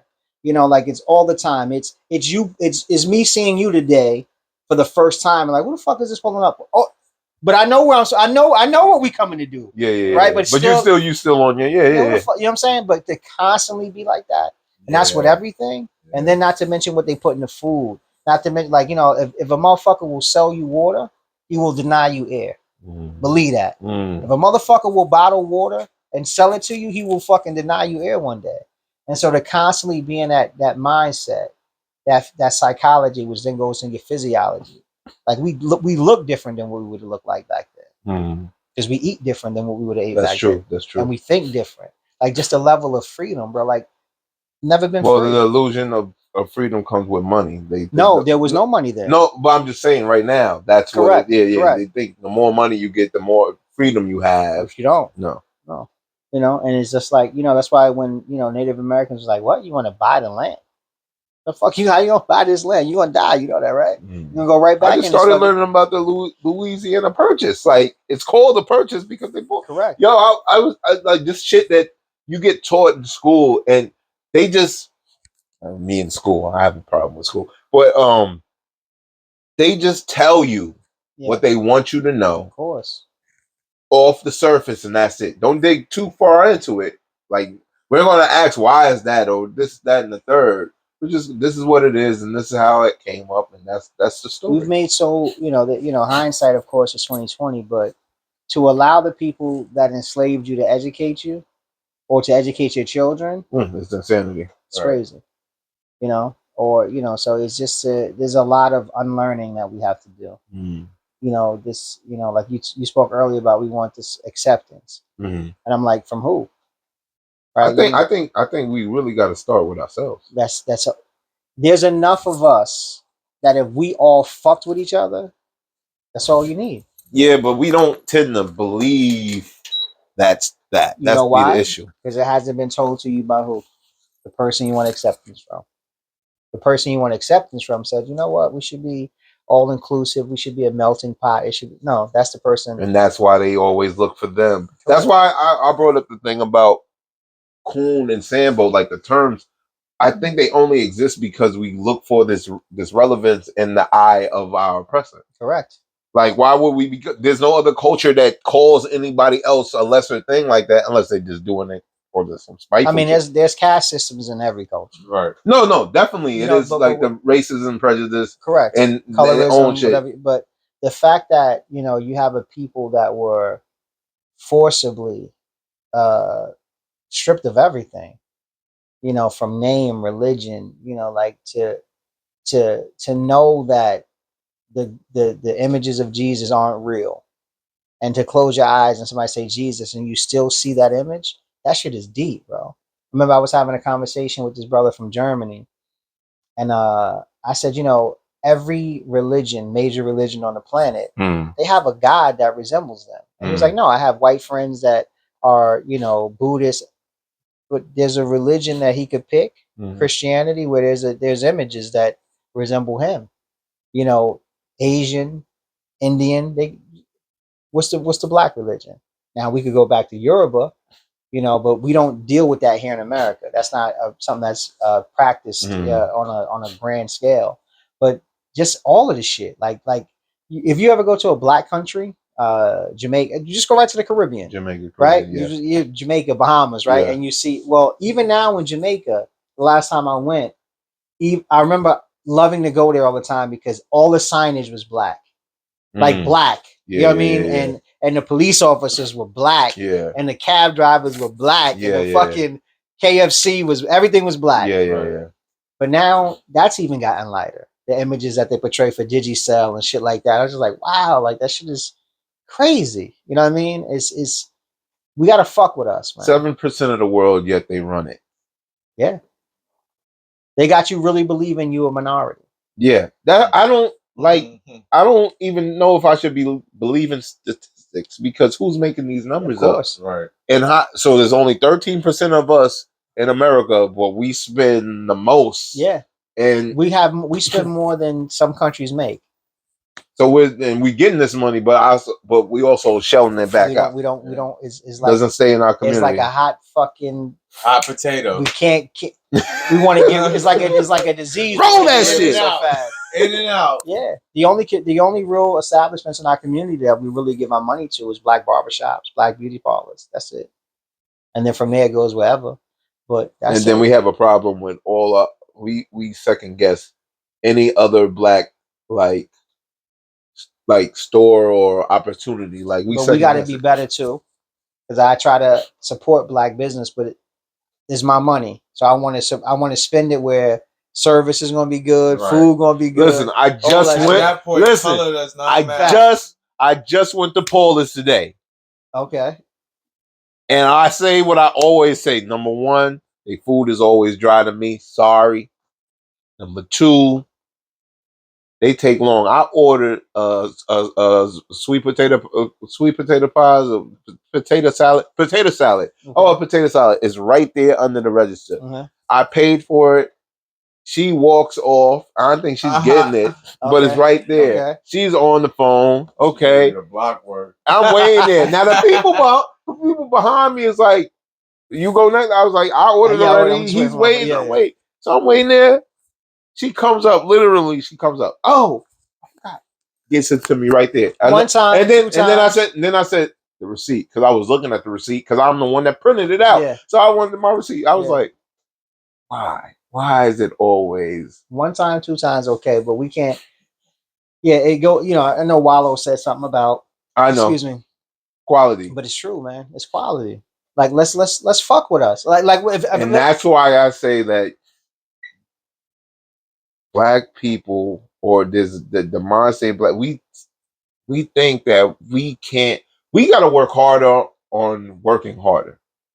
I don't think the working hard is our problem. No. As far as not being accepted, but being taken seriously.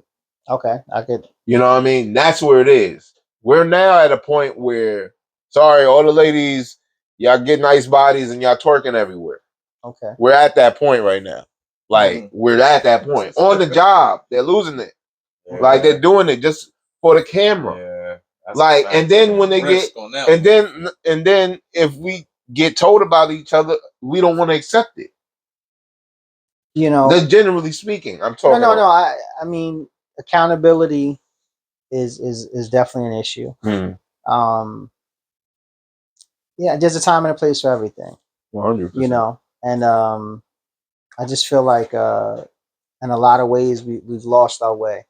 There's a lot of things that have happened. You know, you really have to, as a nation of people, we've only really been able to move since like the Civil Rights Act of like the 60s. Was that 64, 65? I believe it was signed into law. Do you think that? Because I've had talks about that here. I mean, segregation, separation, integration. Yeah, there's a whole conversation that needs to be had there because we were forced to become doctors, lawyers, dentists, tax attorneys, all types of shit because we couldn't go to theirs. Doctors, Dunbar High School had all these PhDs that were there because you can't teach at the white establishment. So some ways it was better, you know, but we still don't have any black community that has its own bank, school, grocery store, hospital. But we did have that at one point. Of course we did. Of course we did. We owned like 90-something banks up to Reconstruction. And these are people with no bread because they just coming out of slavery. But they knew that they had to pool their resources. The only way we could get it, whether you call it sue, whatever, like we got to put in collectively and we got to get it like together. Like a lot of like cultures. every other culture that comes here does it. You know, and you know, but we lost us. Again, we can't communicate.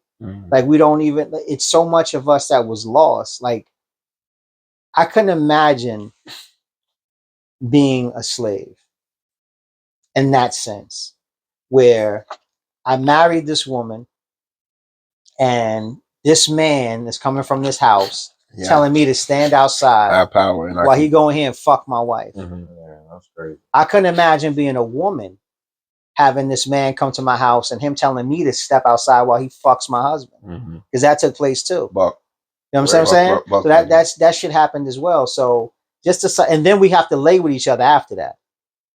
We got to share a bed. We got to raise kids that may not be mine because it could be his. You know what I'm saying? Like, it's just a wild fuck. Or I can't get too attached to the kid because they may fucking sell it. Like, it's just the psychology of that. Yeah. You know what I mean? Like I couldn't imagine what that does. You know, like I couldn't imagine and the torture and everything else. But this is before that. That's you know what I mean? This is the psychological just torture. The psychological torture of fucking working from you know, I had the honor of fucking living with my great grandparents for a little while. Ooh. And they talked about working from dark when before the sun come out and dark when the sun go down. That's too dumb. Yeah, like, you know what I mean? It's dark when they start and dark when they finish. Damn. And it's just like it's just a different mentality. Yeah. You know, so now we have these so-called freedoms, and the things that we choose to do with these so-called freedoms collectively, I don't know if they're benefiting us the way that they should. Like we talk shit about Dr. Umar, right? Oh, what the money for the school? You talked about Dr. Umar, the thing real quick. Yeah, but it's like, where's the school? Like, let's do it then. Let's get to it. Let's get to it. You know what I'm saying? Instead of talking shit about the let's do it. Like let's invest, right? But we'll do a charter school. Or some celebrities will go build a school in Africa. Yeah. But we right here. Like the people are right here. Like you in Chicago, Oprah. They could use a school. Not to say that she's not helping in her ways, but like the education of us has to be outside of the curriculum of America. Because you cannot become free, do the exact same things that your oppressor did, right, and then think that things will you can't do that. That's like a rapper becoming a CEO or running a thing, because now you got to treat the artist in ways that you didn't want to be treated in the first point. Yeah. But that's the way the Diddy type of. I mean, but he got it from Clive. That's what I'm saying. And Clive got it from who he got it from. So, yeah. But the thing is, like, if we say this system is corrupt, we then can't create the same exact system and put a black face on it. because the system is. But that's what we do. This is what I'm saying. Yeah. The system is fucked up. Yeah, but we don't want to say that, and we don't want to try to go against that. That's the thing. It's like even things like the slang, bad being a good thing. We take everything negative and we make it the pop. We try to pop, and that backfires sometimes. Like with even though the English language, the proper English language is a bastard language, is mixed of like 3 or 4 languages, and it's not complete. That's why we keep adding more shit to it. Okay. It's not a complete language. It's a bastard language. You know what I mean? But other than that, we use it and we take things and we create. We create on par to create. We've created. I mean, hip hop is a creation. Is another. You know, it's which was great. Yeah. But where would we have been if that didn't happen? Especially in the 80s. That's what I'm saying. Especially with crack coming around the corner from that. Like, I mean, before that, heroin. Like, you know what I'm saying? Like, so all these things of when people are becoming creative, when consciousness is rising, when people seem like, oh shit, they might be getting it together. They might be breaking out of this shit that we've been feeding them. That's when these things are introduced. That's when more things that are of a negative, images that could have more of a negative outcome if you go this way. More of that shit gets pumped in. You know, but you know, and it goes to like I said, I think I spoke about this. Like my rational mind completely understands why my parents got high. Crack was intended to break up the black family. I know why I was introduced. Right. But the child in me has to reconcile with I lost my parents for years because they were addicted to crack. Yeah. You know what I mean? But it did what it was intended to do. Did it make you hate the drug dealer? Again, that's a very because there were drug dealers. I hated the drug dealer. There were drug dealers that fucked with me that would never serve my parents. Okay. Right? And never wanted me to sell drugs and gave me shit to do other than selling drugs. Right. You know what I'm saying? Because they know, you know, so it's just like, but this nigga is selling drugs to somebody else's mother. Yeah. He's selling drugs to somebody else's mother. It's an ill economy. Like, listen, we just celebrated, you know, Prince coming home, right? From the Dream Team. I mean, from the Supreme Team. Right? What are we celebrating? Yeah. Okay. I know what you're saying because I get that. I think about this too. A lot of people that we celebrate, there was a line, I forget who said it. Basically, we don't celebrate the kid that graduates from college, but we celebrate the nigga that gets out of the pen. Yeah. Type of shit. We say free my. Yeah. But back to Prince. We recognize his significance in our community. Yes. Right? We recognize that, you know. He took people's lives. That, all of that. Yeah. But the fact that, okay, because it's two-sided. He did those things, but when given his time, right? We respect the fact that he didn't tell on nobody. Right. He fucking manned up. Like it's how we're fed manhood. Like, he did his like he sat down. He fucking sat the fuck down. He did it. And he came home and he's blessed enough to be with his family and friends. But the shit that the things that are given to us as symbolism or this is what he ratted and he did other shit. Yeah, but I don't know. But what are we admiring? We're not. We're both. Right. We're admiring the negative points. Yeah. They're two. But we are. But we're admiring that somebody went against the system, right? Because to operate outside of the system, we all applaud. We all like. I don't give a fuck what it is. If you're a gambler, hustler, whatever, you operate outside of the system and say fuck the system, and you get your money and you get your fame, you get your respect. We respect that, but at the same time, it's hurting people. Like is there a time for that to be something to applaud and just be like, all right, you did kind of hurt some people, but now you should take that somewhere else? Or no, because the give back thing, I think, gets them stuck there because they stay there. They stay. See, I'm having this conversation in my head right now because people are going to get high anyway. All right, but no, and I'm a child of parents that got high. Yeah, but does that make? I understand that that's a business mindset. Yeah, so I'm trying But does that make sense in the sensible mindset? No, of course not. You don't. You know, but what? So selling drugs is illegal, right? Selling drugs is illegal. They sell drugs at Walgreens. That's what I'm saying. Yeah, so selling certain drugs are illegal. Yeah, and certain other drugs aren't. Correct. Things that they cannot control, like they can't control pussy.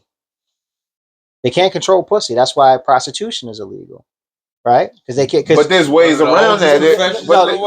Well, that's what I'm saying. Yeah, the fact that it's illegal is because they can't control pussy.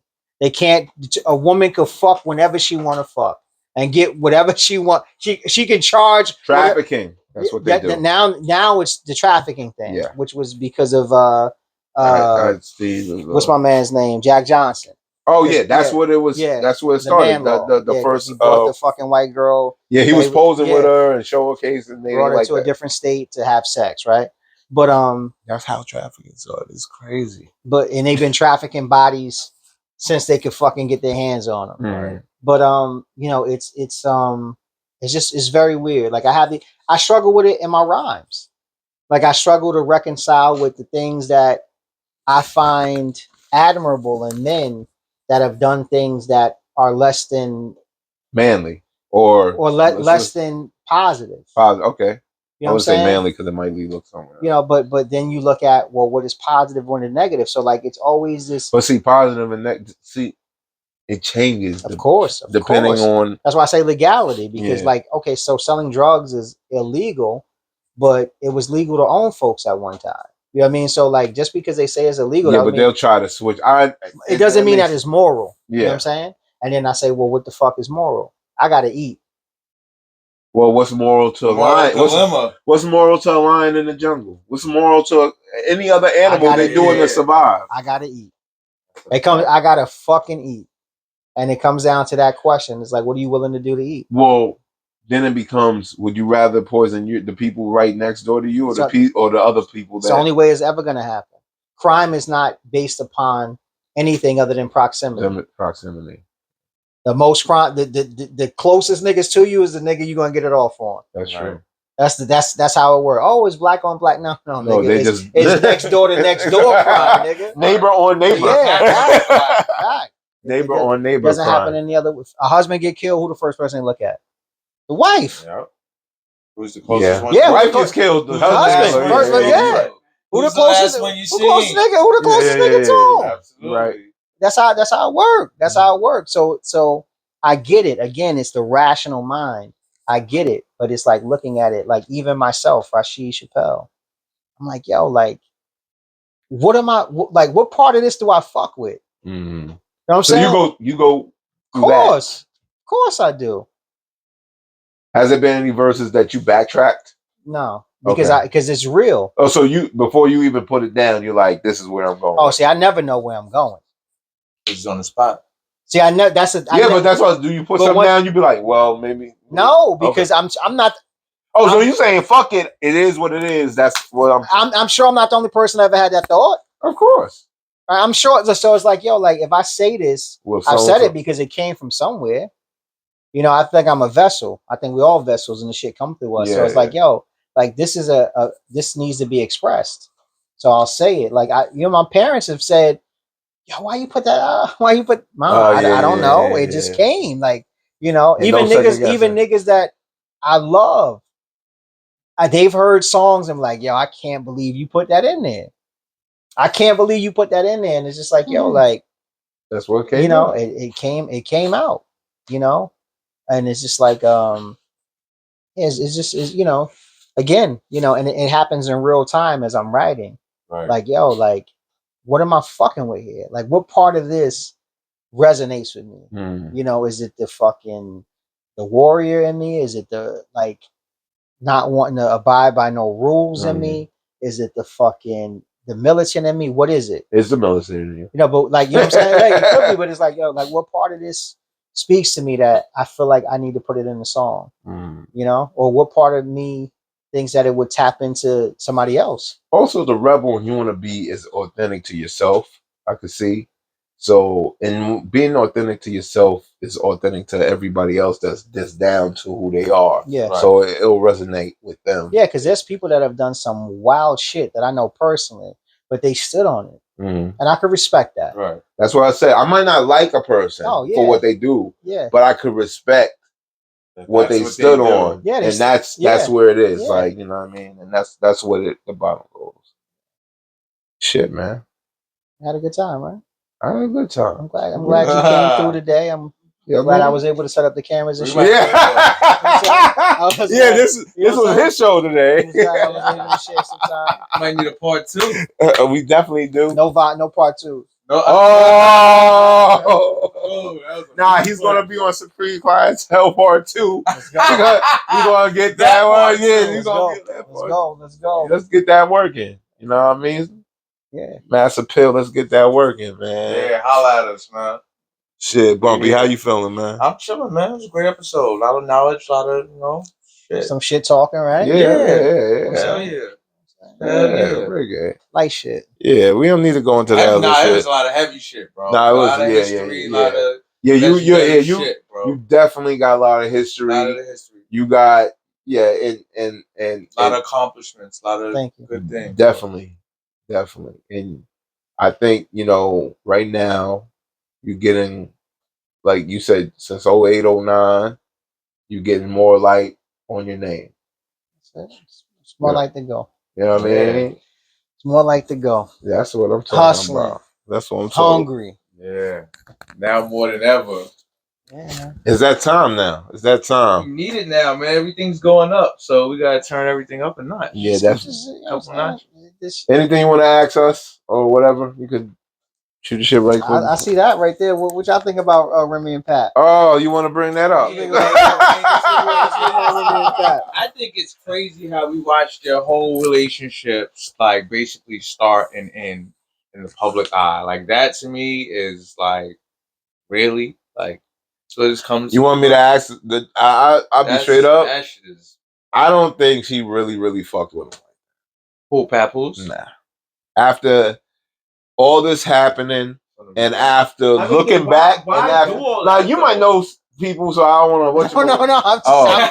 I don't know this shit. I don't know about Maybe because from the Bronx, I come from the Bronx. I know how Bronx girls get down. I know Maybe they from Queens, actually.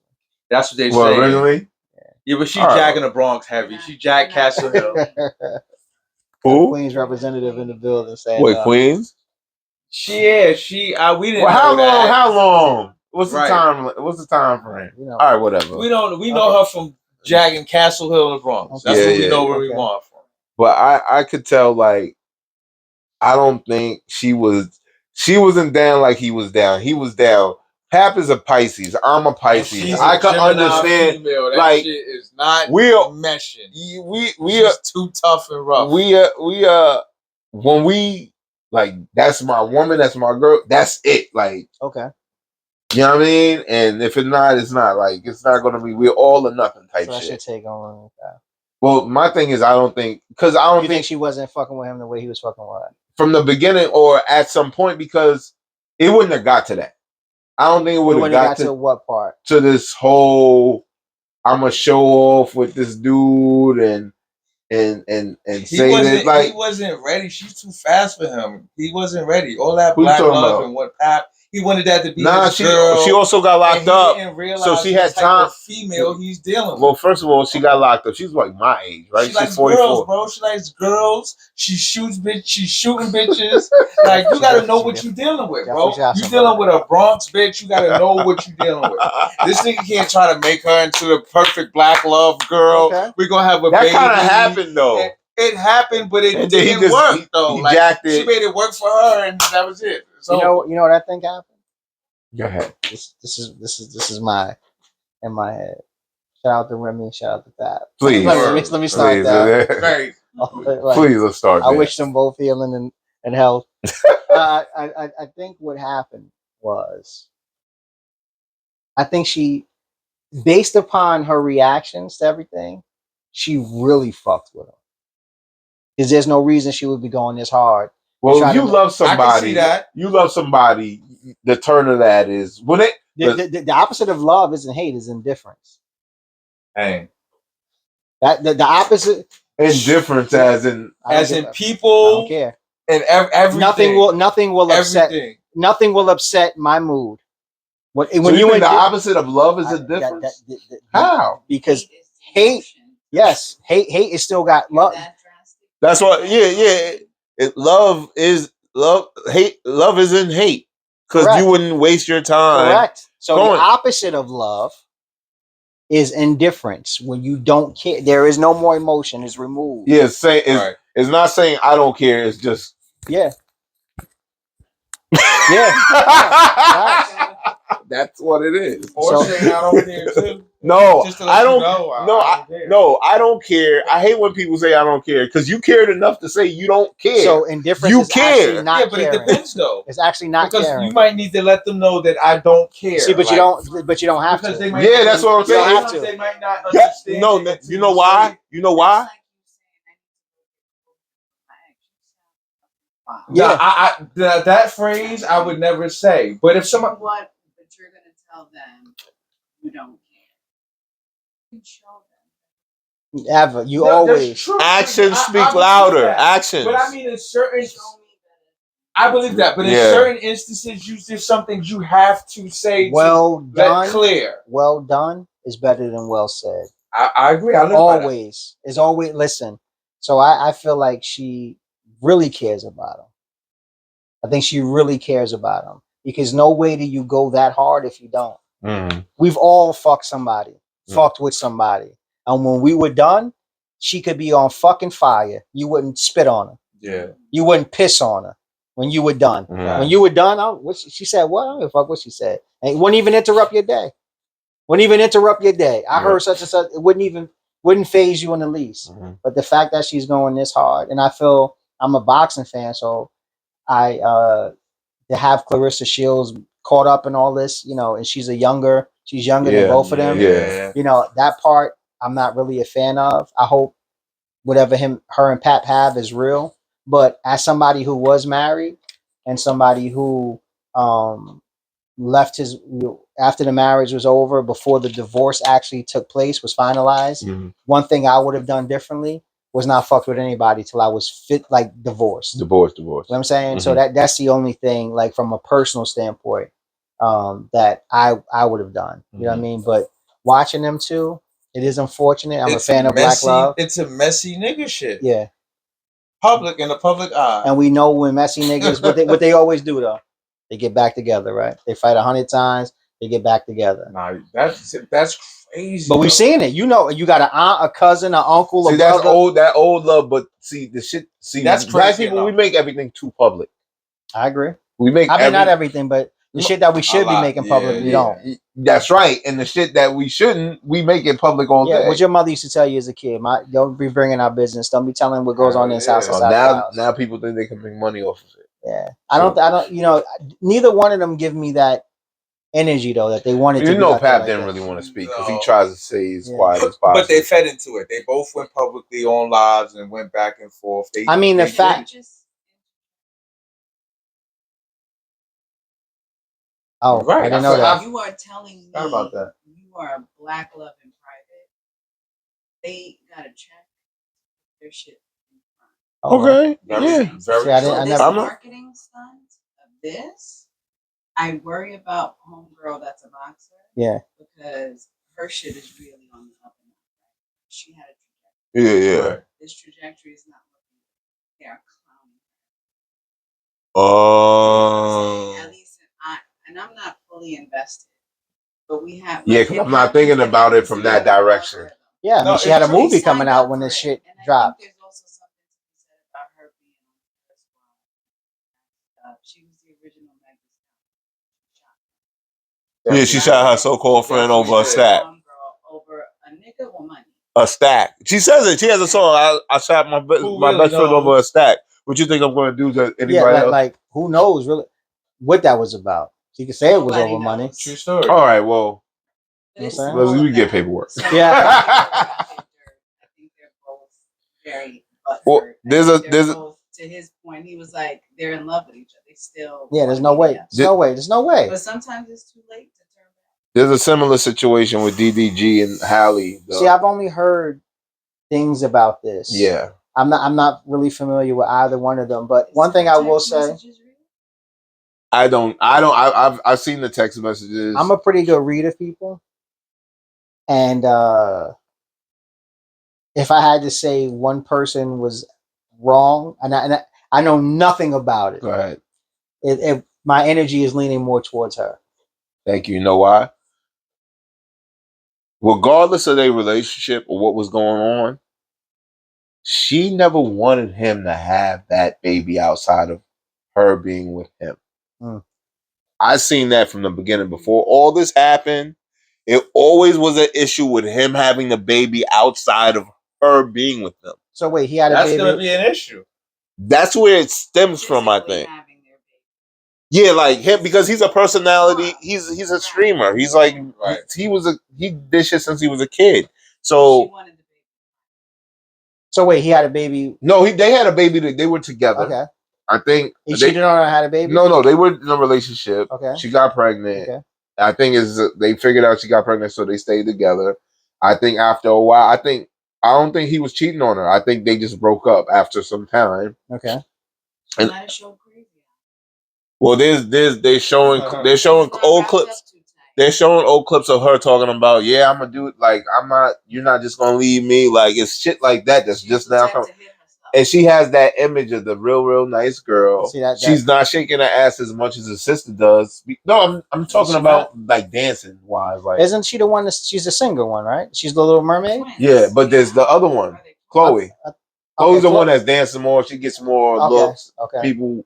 She's like put on Beyonce's. Yeah, she's like little Beyonce. She's kind of like in that aspect, and then Holly is more of the Little Mermaid. They made a big deal. See, I don't follow either one of them. Okay. You know, but from the bits and pieces that I've heard, and just from personal experience as a man, that yeah, women sometimes, you know, they can. It's easier for them to play the victim sometimes when the truth has been clearly, it's been clearly explained. That chipped tooth picture, I've seen people with chipped tooths. Okay, that was a baby little tap off the check. I'm like, come on, man. Nah, it was like, if you're gonna do a chipped tooth, show a chipped tooth. Don't. I mean, I don't know. Listen, don't do that thing. I wish everybody healing and health, man. Yeah, really though, man, for real. Mentally, mental health, physical health, all of emotional health, all of it, man. Because this relationship thing, the black couple and being publicized, even relationship with, like, I still want fucking Rockefeller to get back together.